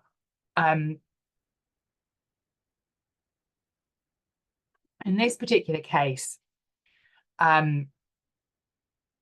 the position that gave us was that the SDLT liability, if we did that, if we just took the original lease, which was supposed to be being signed way back in 2017, quite a lot of rent has been paid since then. If we did that, the SDLT liability would have been £49,500. So that's quite a big figure. What I worked out is that if we put a new lease in place now, so we got rid of the old lease, a 3-year lease based on the rent that they were wanting to pay, the SDLT cost would have been £2,702. For a 5-year lease, it would have been £5,272. So in that case, it's a pretty straightforward decision to be made from a tax perspective. And actually, it doesn't affect anything that's happened before. Rent has been paid, it's been taxed in the one company, it's been deductible in the other. There was no formal lease in place. Because there's no formal lease in place, there's no stamp duty. And, you know, as we've already said, we don't have to have a formal lease in place. There are problems in doing that if you don't have a formal lease in place, but there is not, in absolute terms, a problem with that. So that was very straightforward. Now, when we have leases being held over, we have a really weird, well, I always thought it was weird, analysis from a stamp taxes perspective. So when the lease finishes, you are treated as if you are taking out an old lease, which is a new lease, which is the old lease plus a year. So if you had a 5-year lease originally, as soon as that lease ends and you remain in occupation, it's a 6-year lease. And then at the end of the first 12-month period, it becomes a 7-year lease, and then an 8-year, and so on and so forth. So you get to the stage where you're actually holding over, where your SDLT returns would be being made on an annual basis. So in this case, the previous lease ended in 2017. So at this point, because of the holding over provisions, we've actually got 8 SDLT returns outstanding. And what you do is you work out the net present value on the full amount of rent paid over the whole period, and then you get a credit for any SDLT that you paid under earlier provisions, under early returns. So the SDLT for each return actually was not huge, but obviously there would be interest and there would potentially be penalties if those returns were now submitted. And the penalties, could be quite significant. Now, that is going to apply whether or not you sign the currently unsigned lease or you put in place a new lease, because if you sign the unsigned lease, basically it's treated as commencing at the beginning of the last point at which you've had a year's extension. So I think this lease expired in something like October 2017. And so the latest 12-month period would come to an end in October this year. And so if you sign the lease now, it will be treated as commencing in October. You'd work out the net present value, and you would get that same analysis if a previous lease was discarded and the new one draft now. So for the lease that was being held over, there is a compliance issue that needs to be addressed in relation to those. Now, after I'd given the advice, and when the client was obviously stopped panicking, actually, it turned out to be even more complicated, because actually that first property was 2 properties that had been bought at separate times, and there were 2 leases, and one of those leases has actually been in place since before December 2003. Now, the reason that December 2003 is relevant is that 1st of December 2003 is the date that stamp duty land tax was introduced. So actually, the pre-SDLT lease, the one that had been in place since before December 2003, these holdover relief provisions don't apply. So actually, we're back to there being 3 leases. 2 out of the 3 of them, actually, the best thing to do is to start now. The other one, there will be holdover. There will be less SDLT to pay, but there will still be penalties on the fact that there has been a failure. So quite a complicated case, but hopefully quite interesting. Okay, question come in. And this is going back to the question about dilapidations. Does a tenant get revenue relief on making a provision towards future anticipated expenditure? For example, when a dilapidations cost report is produced. Presumably no relief on capital allowances at that stage, as the expenditure has not been properly incurred at the date of the provision. Actually, it is very, very rare, if not almost impossible, to get tax relief for a dilapidations provision, because tax follows accounting. Accounting in terms of whether or not you can get tax relief on a provision covers FRS 12. And my understanding, even though I'm not an accountant, is that FRS 12 would never apply to something like a dilapidations report at cost. So you can't actually get a deduction for anticipated cost of repairs in answer to your question, because tax follows accountancy in that situation. Okay, right, just very quickly,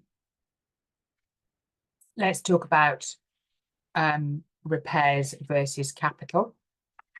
And then we're going to look at some capital gains issues to finish off the session this morning. look in a little bit more detail.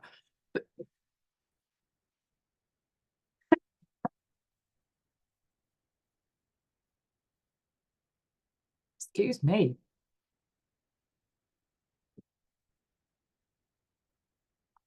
It's that time of the year when we're all veering on colds. So everybody knows, I think, or hopefully everybody knows, that you do not get an immediate deduction for capital expenditure unless it is expenditure on which capital allowances is due, which in relation to buildings can be quite problematic. There is no definition of capital other than the slightly unhelpful definition that it's anything that's not revenue, but then revenue expenditure is not defined anyway. And as in so many cases or so many situations, our view is really largely governed by what is in case law. There's a case that's often quoted, particularly by the Revenue, called Atherton v British Insulated and Helsby Cables, which says that capital expenditure is an advantage for the enduring benefit of the trade, but I've never really thought that that was very helpful. And it was to do with the cost of setting up a pension fund. You know, again, that yeah, it was unhelpful. But I suppose in relation to property, let's have a think about the sort of area where you are probably going to have you know, issues with capital revenue, where you have repairs and refurbishments. So actually, we're going to have the next poll here, if we can do that. So how would you deal with refurbishment type scenarios? Would you get a specialist in? Do you assume all costs are going to be repairs? Hope that you've got enough information to decide what's revenue and what's capital, or ask the client to undertake a review, or indeed something else. And again, if you want to make any comments in either the chat box or the Q&A, then please feel free to do so.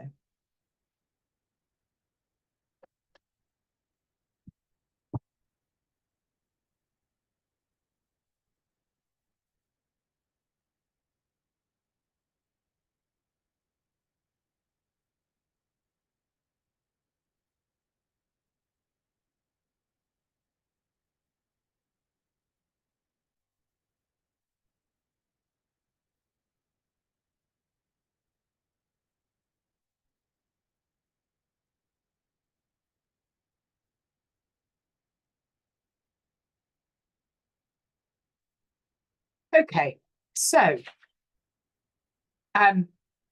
pretty conduct a full analysis, hoping that you've got enough information. Get a specialist to do a full capital allowances review. Yeah, I mean, those are the two that I would have expected. Very broadly, what you've got to do is work out whether the expenditure is capital. Think about whether capital allowances would be available. Obviously, capital expenditure where no capital allowances are available is not very helpful, because you're not going to get any relief until the property is sold. And often you will have, it is difficult to get sufficient information to make an informed decision. Quite useful in terms of you know, the project, if you can get involved from the start. And somebody's made the comment, which I think is absolutely right, is the client needs to be convinced the fee for the undertaking of the capital allowances report is money well spent. Otherwise, in the absence of information, these costs would be shown as ineligible in the computation. Yeah, I think it's one of those things that I guess that is why an awful lot of people will say that they'll have a stab at doing it themselves. So normally there are two things which make something capital. The first is where you are replacing an entirety. So that's where you have a completely new asset. And in the context of something like commercial property, it is going to be very unlikely that you are going to see replacement of an entirety unless you actually knock down a building and build an entirely separate building there. And then I hope that everybody would, accept that was going to be capital expenditure rather than revenue. And don't forget that, the entirety is the building. So, you can have fairly large works which are replacement of an entire, not replacement of an entirety, and therefore potentially are repairs. If you've got a big warehouse and you replace the roof, it is the warehouse that is the entirety. And even though that roof might cost you many, many pennies, there is a chance that it could be a repair. But what you then have to consider is whether there is an improvement.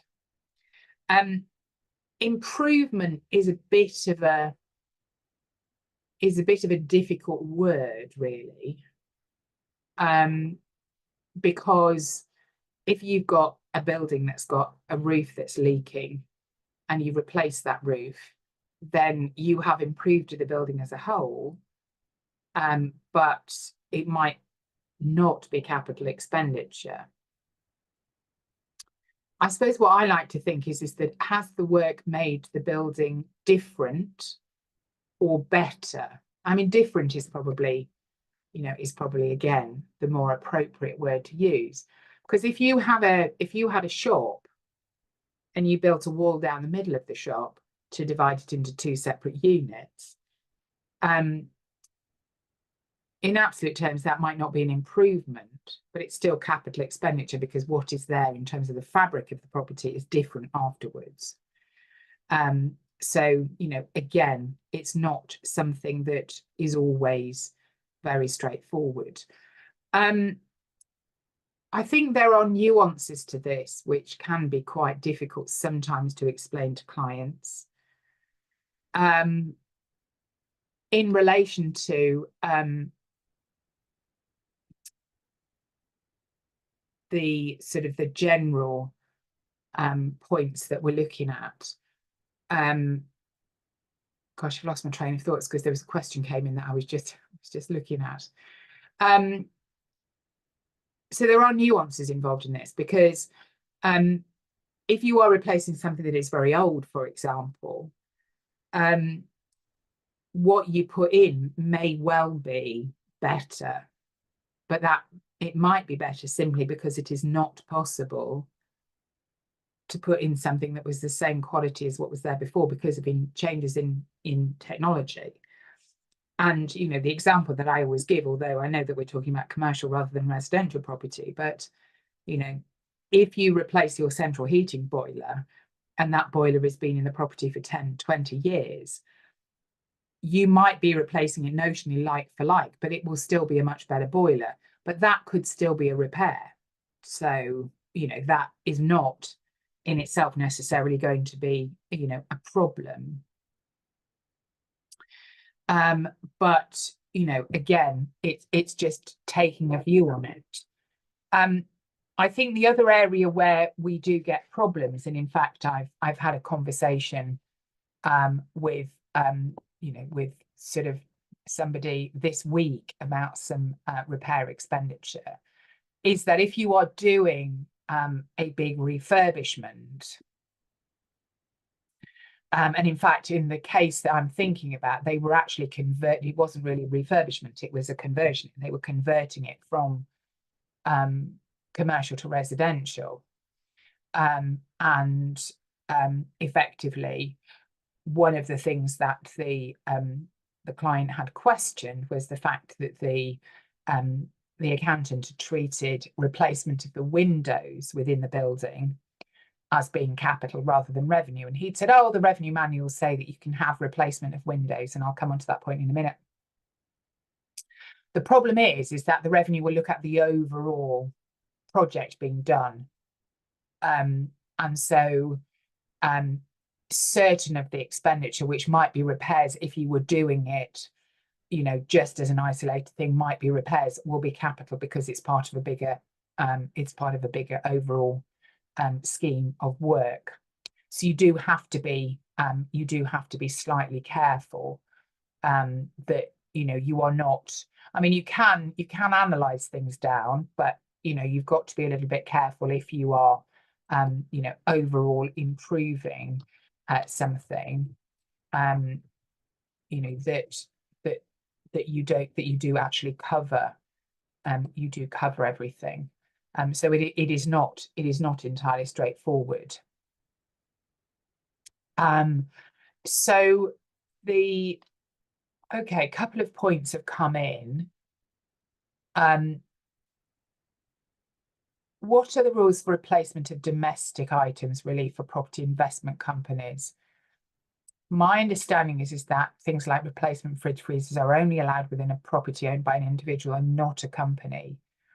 What's the treatment here, please? So we disallow things like beds, freezers, fridges, triple glazed windows, and so on. Yes, I mean, it is one of those things that often does get overlooked. And that is that, you know, the replacement of domestic allowances relief is in the sort of income taxes legislation. But interestingly, it does say you can get domestic items relief where conditions A to D are met. Condition A is that a person carries on a property business in relation to land, which consists of or includes a dwelling house. Now, that is person and not individual. So let me just have a look and see. I must admit, I can't remember what the particular provisions are, whether it is just in individuals or whether it is companies.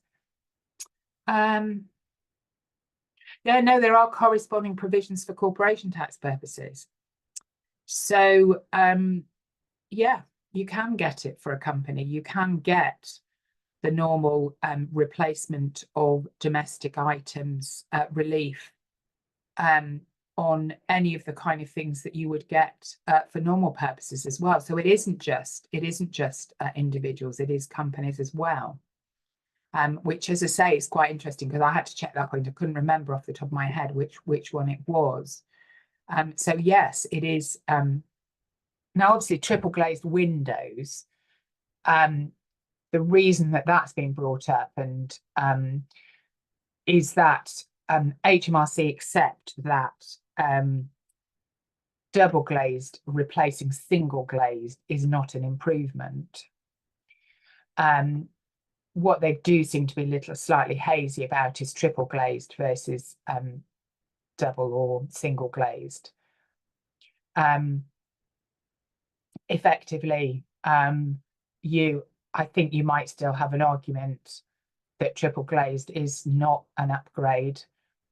But again, the revenue might argue that that's not standardized for commercial buildings. I think I might be kind of willing to take a punt on that one, really. Because I think these days, triple glazed are very much becoming the standard. So yeah, you can get that, which, as I say, is an interesting point. And when I had to check, I couldn't remember off the top of my head what the right answer was. So yeah, it is available for property investment companies. I have had another question I'll answer in a minute.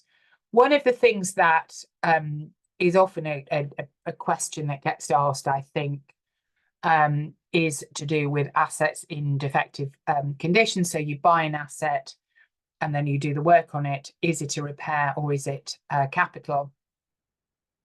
We've had a number of cases. We've had a couple of cases which people often study when they're doing their training as to whether or not you can get a deduction for repairs. I mean, obviously, we are going back to general principles. So if you are making an improvement, then it will be disallowed because it's going to be capital anyway. If the work that you are doing would have been repair work, if you had been doing it, having owned the property since the ARC sailed, then the other two things you've got to think about is could the asset have been used without the work being done? Although, again, I mean, you might argue that, if it couldn't be used without the work being done, it's probably almost inevitably going to be improvement. And was the purchase price suppressed due to the condition? If the asset couldn't really be used and the purchase price was less, then even if it is repair type expenditure, it is probably going to be disallowed as capital. Okay, I have an example where the dilapidations provision, this goes back to the dilapidations provision I was talking about, provisions don't normally get allowed. Under GAAP, there was a detailed calculation showing a revenue capital split. In fact, the clients did not want to book it, but the auditors pushed the point and it was material. We follow accounting. So if the auditors were happy that, do auditors check? Anyway, as long as they are happy that it meets accounting and you can put it through the accounts on that basis, then you would get a deduction for tax purposes. Because for those kind of things, tax follows accounting. So that is the way that it goes. Okay, right. Capital gains tax. I mean, I think capital gains tax is deceptively simple. You sell a property, you take the sale price, you deduct your allowable costs, and you then have a profit, and that's subject to tax. But obviously, I suppose the first elephant in the room we have to think about is there any doubt as to whether or not what you have got is a capital gain versus trading income? And that then begs the $64 million question: what is the difference between a property investor and a property trader? The investor being the one who is holding it as a capital asset, and the trader being the one that is holding it as a stock. And if you wanted to look at investor versus trader, we would typically be looking at the badges of trade, although in all honesty, I have to say that I feel that the thing that is very important with properties is what was your initial intention. The difficulty again there is that for somebody who is regularly dealing in property, probably their intention is to make as much money as they possibly can. So effectively, you know, this client I've got who's a property developer, I mean, he buys property thinking, oh, I can make money out of this, and he will then decide whether he is going to develop it and sell it, or develop it and rent it out, or hang on to it and, you know, just let it slowly appreciate in value. So he, you know, he may not be buying it, you know, in some situations. And somebody said, you know, don't the transactions in land rules apply here? And I'll touch on those in a moment, actually. HMRC may not challenge investment versus trading unless they can see that there is a big tax difference. To be honest with you, the obvious situation where there is a big tax difference is where you've got an individual with residential property who's claiming private residence relief. And we've had a couple of cases recently where somebody's claiming private residence relief and the revenue have tried to attack it, arguing that it's trading, so that the private residence relief becomes irrelevant. And in both of the cases that I can think of that we've had recently, the revenue have effectively lost the trading point. And in fact, in both of them, I think they've lost the private residence relief point as well, but I can't remember what the decision in the first one was. Now, clearly, the only other major difference that you might have between property investment and property trading is if you're a property developer, so it's income tax, you have the ability to deduct your interest payments. If it's a capital gain, you don't get a deduction for any of your financing costs. Obviously, for an individual, again, capital gains may well be cheaper, although if you can deduct financing costs, it may not be. For a company, there's probably not a great deal of difference because the tax rate is going to be the same. So, I mean, this slide really just summarises the difference between the two, and probably not something that we need to think about too much. So transactions in land provisions is an interesting one, because if you look at the transaction in land provisions is an anti-avoidance provision designed really to, or when it was changed in 2016, which was the last time it was updated, really designed to tax people who were developing land within the UK who did not otherwise have an exposure to UK tax. Now, that at that point largely meant non-residents, although of course non-residents came into tax in 2015 on residential property and then 2019 on commercial property. But there was also, the reason it was introduced was because of the definition of a permanent establishment not always covering construction sites. It's a very geeky bit of tax knowledge, that. The revenues manuals are pretty clear that the transaction in land provisions would not apply in a situation where the badges of trading might otherwise apply. And actually the transaction in land rules apply in a very, very narrow set of situations. Probably the most obvious situation where transaction in land provisions might kick in and where you would have an income tax charge rather than a capital gains tax charge is where you've got slice of the action type contracts. So where somebody's selling land perhaps to a developer, but part of what they're going to get is going to be a cut of any subsequent profit. So again, it's a difficult one. So assuming it's a capital gain, what you do is you apply your basic computation and then consider whether there is any reliefs that are available. And so in terms of the calculation, you have got your disposal proceeds, allowable costs of acquisition, allowable costs of sale, and then any enhancement costs. And I have to say that I do get asked quite a lot of questions on enhancement costs. Obviously, you need to make sure if you're talking about, you know, residential property, or property, make sure you haven't claimed the costs as repairs.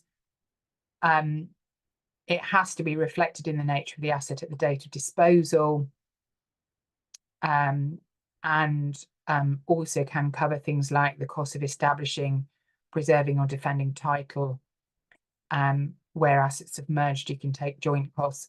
I'm just going to ask the next poll now. I mean, this is not directly relating to property, but I do think it is quite an interesting one because it makes you think about it. So individual owes money to a company, they're 100% shareholder, they write off the debt and then sell the shares. Is that enhancement expenditure by the individual in relation to the shares? So again, it's quite difficult to think of an equivalent provision, but this just, I think, is a case which shows that it is not all entire.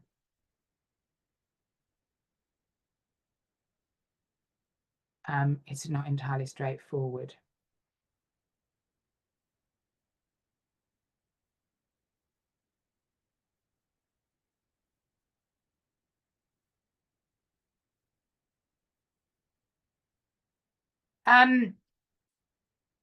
No, the majority of people say, and I think that's absolutely right. The point is that the writing off of the asset that's being sold in that scenario is the shares, and that does not alter the nature of the shares. The write-off of the debt may change the value, but it does not alter it does not alter the nature of the asset, and therefore you wouldn't get an allowable deduction for that. And again, I think that's quite a straightforward one, but it is quite important. Sometimes you do get questions about enhancement costs, where you do have to be careful as to whether or not actually that is going to be allowable. Okay, question is coming, quite a long question. I have a friend who's some prime farmland in Tunbridge Wells, used as farming, freehold, land and buildings, passed through the generations, used for farming, worth lots and lots of money. If a part disposal of the land for the intention of developing by the developer subject to planning permission, and the current owner receives a slice of the action, would this part disposal be exempt by way of the BPR farming provisions, or is this a separate transaction because it's sold to a developer?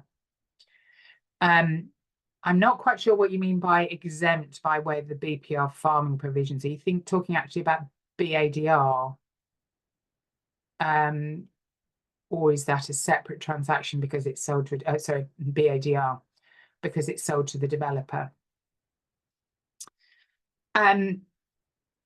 Really interesting question, because I suppose it depends on I know depends is such a cop out and an answer to such a question.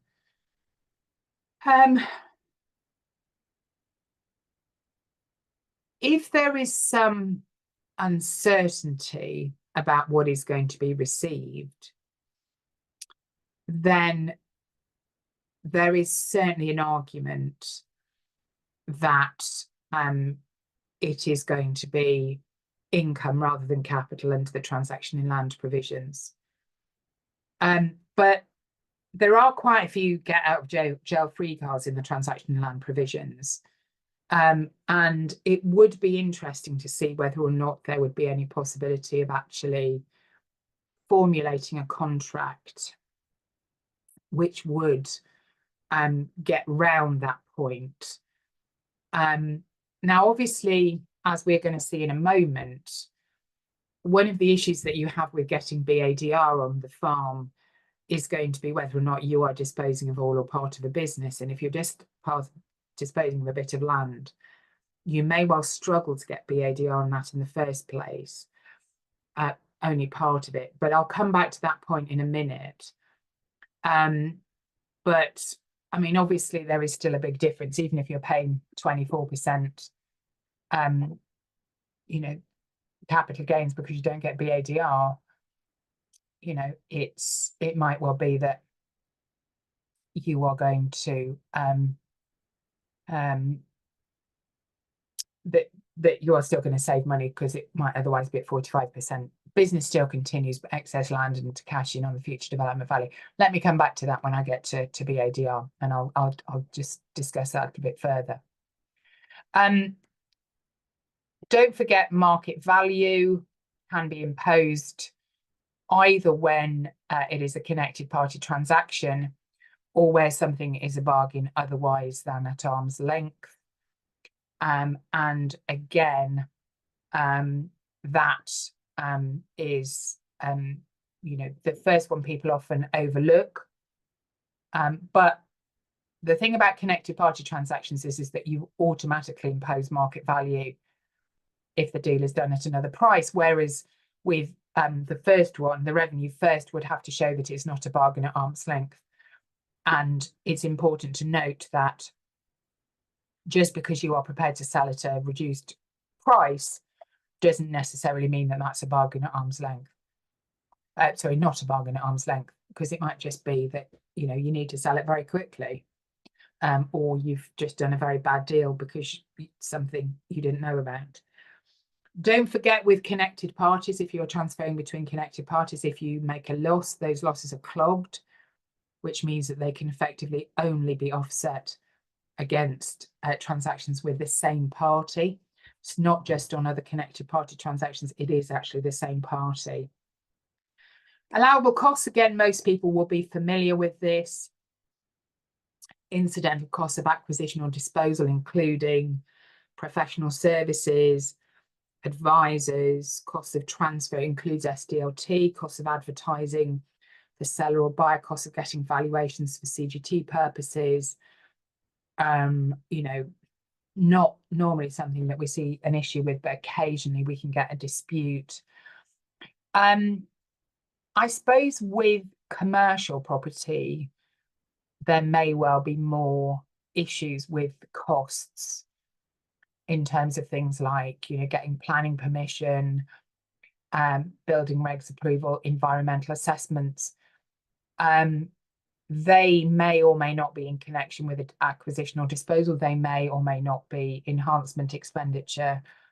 Again, I have seen cases in the past where there have been question marks over whether or not actually those costs are going to be allowable.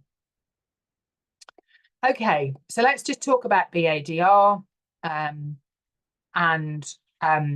This, I think, then brings us back to the issue that we were talking about. And this is really, now we've veered round a little bit more towards a situation where actually we're talking about people who are holding property as part of their wider business interests, as opposed to just purely being an investor. If you are talking about property held as part of an unincorporated business, you've got two options. The first is that you are selling all or part of that business that has been run for 2 years up to the date of disposal, or you've got the alternative that you've ceased the business and the individual ran that business in the 2 years up to the date of cessation. And that could be either as an individual or it could be as a partner. And post cessation, you've got to sell the assets within 3 years, although there is no restriction on assets during that period. But that 3 years is an absolute hard deadline. You've got to work out when you ceased. You've got 3 years from that date, and there is no extension. There can, in certain situations, be a question mark over when the business has ceased, or indeed whether it has ceased at all. So going back to the question where you've got farmland and they're going to do a part disposal of part of the land, you have got to demonstrate that you are selling all or part of the business. And there is a lot of case law, which, I say a lot, there are a handful of cases, because this was relevant when we had retirement relief. And for retirement relief, you had to sell all or part of your business. And again, farms were the kind of cases that we saw going through the courts. And the courts were pretty strict in saying that sale of land in isolation is not sale of part of the business. So in your client's case, if the business is continuing and there's been no material change in the business by the sale of this excess land, then that is not likely to get BADR. Even if the land is surplus to requirements, I know you've just put that in the notes, I think you might well, if there is no material change in the business, that is not going to be disposal of part of a business. And the thing is if there's no material change in the business, it's just smaller, that's also not sale of part of the business. So I don't think in that situation you're going to get BADR on it. So you've got two issues there. Is there any way that you can get BADR?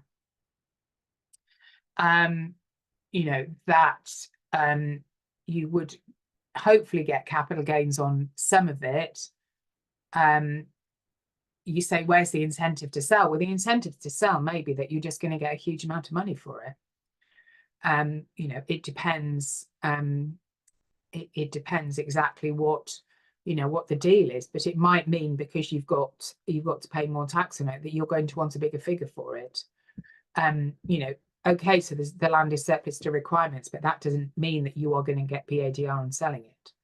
So you've got two issues. The first is I don't think that you're going to get BADR on it, although, as I said, the every little helps, but BADR in absolute terms is not as generous now as it was in the past.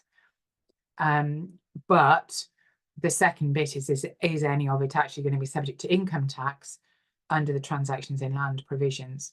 And again, that one is more problematic because it may very much depend on the way that the that the deal is structured. And it may well be, of course, that if this is being bought by a large house builder or something similar, they may well have schemes. They may well have ideas about how you can actually do that, structure it so that you reduce the risk that the revenue can challenge it as income.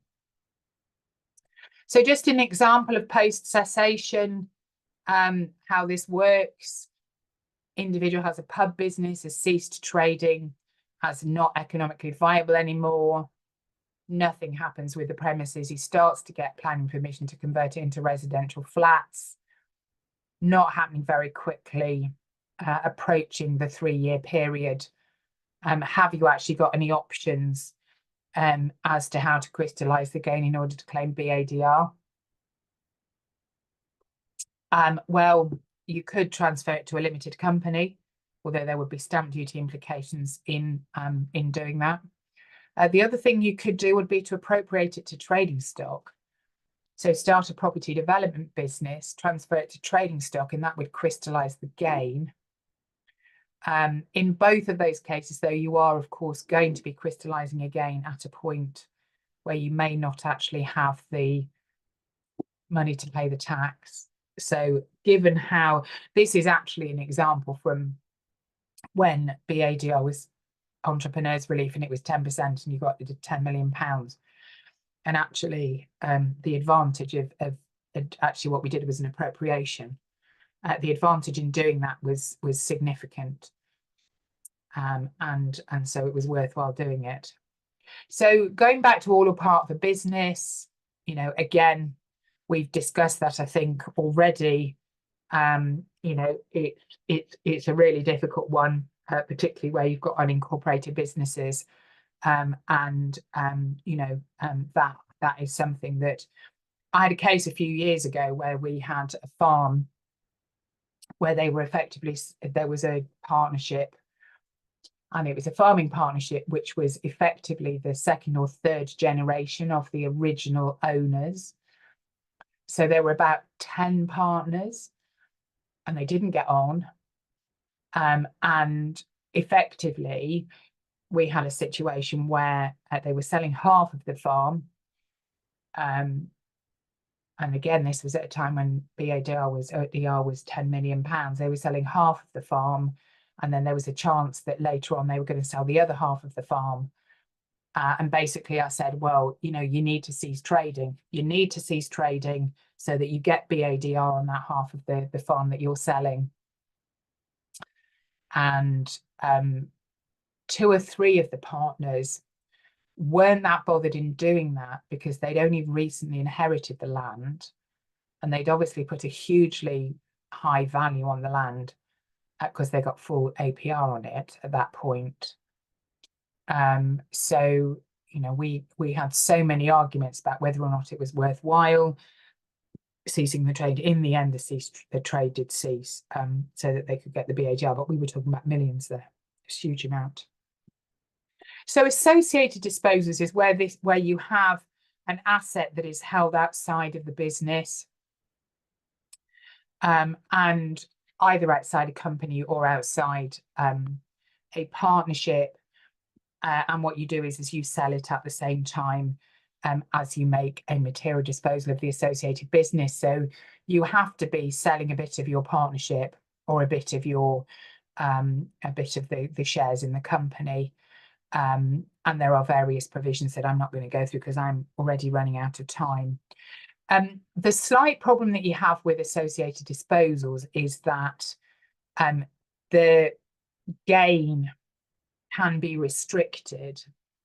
The first is if the asset is only partly used for business. The second is if the asset has not been used throughout the period of ownership. Or the third one is if rent has been paid.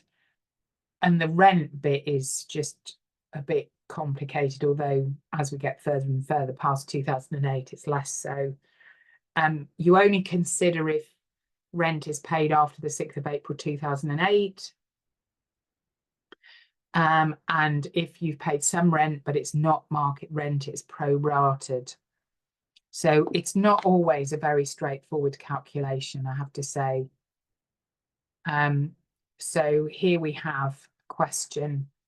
Sajid has a partnership which he operates as a restaurant. He owns the business premises outside the partnership. There are 2 floors above the restaurant, one which is occasionally used for storage, one which has a flat which is rented out to the friend of his daughter. The floor area of each part is the same. How would you apportion the gain? How would you treat the floor used for storage? And does that qualify for BADR? I think I would be arguing that 2/3 of the gain qualifies for BADR and 1/3 doesn't. If one of the floors, 33% restriction, I think that's how I would be dealing with that. So yeah, I think that's how you would do it. I've just done one where we've had rent paid to a partnership, and we've just had to do a really, really detailed analysis of what the market rent is, whether the market rent was being paid, because there was a notional amount being paid, and we've done, gosh, that was a big calculation. It came out a bit like an exam question. So, you know, again, one thing that it's quite important to remember is that you don't have to do an apportionment where the asset is actually held within the business. So for sole traders, that would be any property. So as long as the building is primarily used for the business, then you can actually get BADR in the whole property. So if you've got, say, a shop used for the purposes of a business and a flat above that, which is rented out, as long as the shop represents more than 50% of the whole property, then you would get BADR on the whole property if you're a sole trader, or if that is an asset of the partnership, assuming that the partnership has ceased trading. In both situations, actually, if the sole trader has ceased trading. If the flat is worth more than half of the property, then you get no BADR in any of it, because it's not primarily a business asset. And that's one, I think, where apportionment becomes quite an interesting one. My ex-husband has got a shop with a flat over it, and he trades from the shop, and the flat is above it. Now, it's a bit of a strange configuration, and probably the flat is slightly smaller than the shop in terms of floor area, though it's very, very marginal. I think almost certainly the flat is worth more than the third shop. But if he ever does sell it, I would imagine he will claim BADR on it, although that will be down to me rather than him, since I do his books. So again, you just have to see. So other reliefs that you get for businesses: rollover relief, where you have an asset a trader selling an asset and buying a new one, where both of them are used for the purposes of the trade. Rollover relief can also apply if you've actually got an individual holding property outside of a trading company that's used for the purposes of that trading company, as long as the new property that they hold is also going to be used for the trading company. So you have a specific period,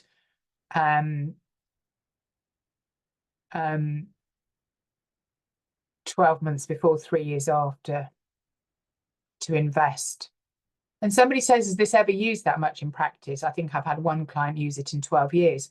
Well, it's an interesting point, actually, because I think if you qualify for BADR, when BADR was at a rate of 10%, I think you're right that rollover relief wasn't used very often. But I would have to say I've had more queries on rollover relief in recent years than I have in a long time. So I do think it's one of those things that might well come back into people thinking about it.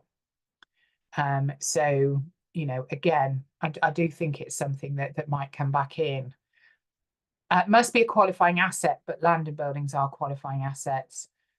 If you are going to reinvest the money, you can defer the tax pending reinvestment, and you can get partial rollover relief if not all of the proceeds are reinvested.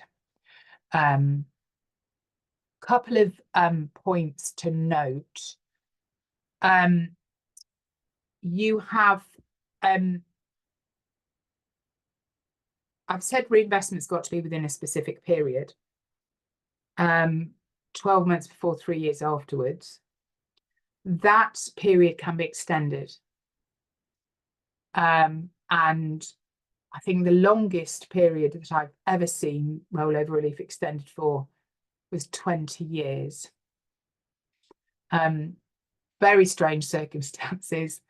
Somebody sold land to the Department of Transport for part of the M62, and it took them 20 years to negotiate how much money they were going to get. It was under compulsory purchase order, how much money they were going to get from the Department of Transport. And they didn't get any money for 20 years, which to me is horrendous. So they couldn't buy any more land until they'd actually, they'd got the money. And the revenue accepted the rollover relief. That was quite an interesting case, though, because at one point, the chap who owned the land, he was a sole trader farmer. The chap that owned the land was really, really poorly. And if he hadn't been able to reinvest it before he died, the gain would have come back into charge, and we'd have had 15 years worth of interest to pay on it. But we basically got the revenue to admit in that situation that if he had died, they wouldn't collect the tax, because the delay had been on the part of the government. Anyway, it was you know, disgraceful, as somebody has said, but it was an interesting case. The other thing is that you have got to have an asset that is being used for the purposes of the trade at the time that you sell it, and the new asset has got to be brought into use in the trade. Now, going back to the question earlier on about the farmland, where you're selling that for development, if that land is not currently used for the purposes of the farming trade, if it really is surplus to requirements and it is not being used, there is an interesting question as to whether you would get rollover relief on it. I mean, they might not be looking to roll over the gain, but there is an interesting question as to whether they will get rollover relief on it, because if it's not actually being used in the trade, and this is one of the issues that you have with people who stop using land, particularly farming land, which they are thinking that they might then sell, because there could be an issue that they're not going to get rollover relief on it. So that is one thing. And the other thing is you have to bring the new land or the new building into use as soon as is practical afterwards. And if there is any delay, HMRC might again. So it's not used out of choice. And it still might be an issue that it's not being used. Anyway, you'd have to have a look at that. The example on the next slide is really just about the calculation. So I'm not going to go through that at the moment. As I say, I think the two things with rollover relief is the asset being used? Is the new asset going to be used? Possibility of extending the reinvestment period. Talking about the reinvestment period, I did have another case where somebody had actually sold their business premises to the London Olympic Authority when they were building the Olympic Park, and then sued them because they thought they'd sold it at undervalue. And that took a long time to be resolved, but that was a case where the revenue actually wouldn't allow an extension to the time limit for rollover relief, because basically they said it was a choice of the taxpayer. So that might be. The other one we see is holdover relief, where you are effectively transferring an asset to somebody else which has been used for the purposes of the business. There are two reliefs that you've got. The first is where we've got rollover relief. Of course, we've talked about already generally, but you've got to be careful, because if the gain that you roll over into, the asset that you roll over into is a depreciating asset, then effectively the gain is not deferred indefinitely.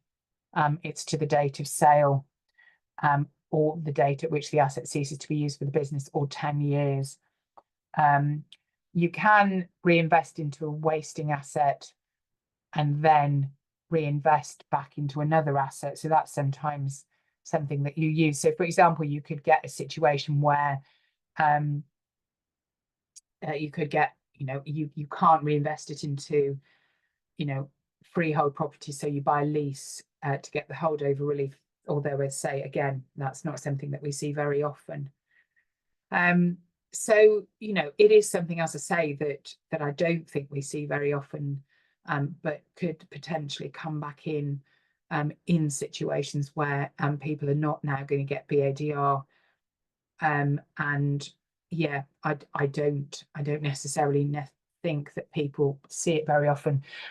That point about the asset, the gain being deferred, it comes back into charge at a particular point. It is important to remember that that does actually only apply for depreciating assets. If you have an asset, if you buy freehold land, even if you stop using it for the purposes of your trade, then actually the gain doesn't come back into charge if it's not a depreciating asset. And that's where furnished holiday let property was always very useful, because you could effectively roll over gains into furnished holiday let property, and then you could then stop using it for FHL. You could start using it for long-term rental, and you didn't get the rollover relief coming back into charge. I did have a few clients last year, before furnished holiday let treatment was removed, invest into furnished holiday let property and rollover gains with the intention of doing that. So it is possibly something that you might see. And then the last couple of slides, I think, is just going back and talking about the bits I've already covered, really. So we have just got a couple of minutes left. I suppose before I say farewell, thank you for the questions that have been answered today. I hope that you have found these interesting. Any thoughts briefly on the tax changes by Miss Reeves? The headliners: change in income tax, 2 up, 2 down, pension changes. I'm always hopeless at this, to be honest with you. My biggest concern, in all honesty, is that we have a lot of very little changes.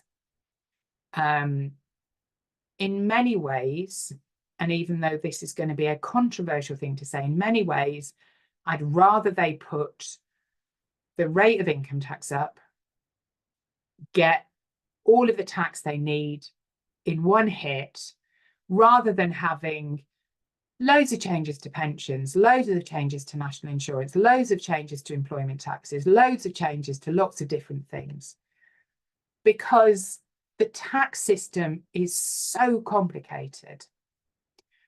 We do not need more complication. And so if I was the Chancellor, I would put 2p on income tax and put the personal allowance up, so that basically they could say, well, I'm sorry, we've had to put tax up, but we've protected the lowest paid. And that, I think, is what I would do. But I'm very glad I'm not the Chancellor, because I wouldn't want to be. But I think that's the thing that really concerns me, is we're going to get a huge number of changes, and then we're just all going to be reeling because we're going to get clients asking us questions about it. So that would be my answer, really, which is not really an answer. But anyway, thank you so much. And thank you again for all those people who have put questions in today. It's been great. It's always really good to have that participation. And I will see you again next year. Thank you and goodbye.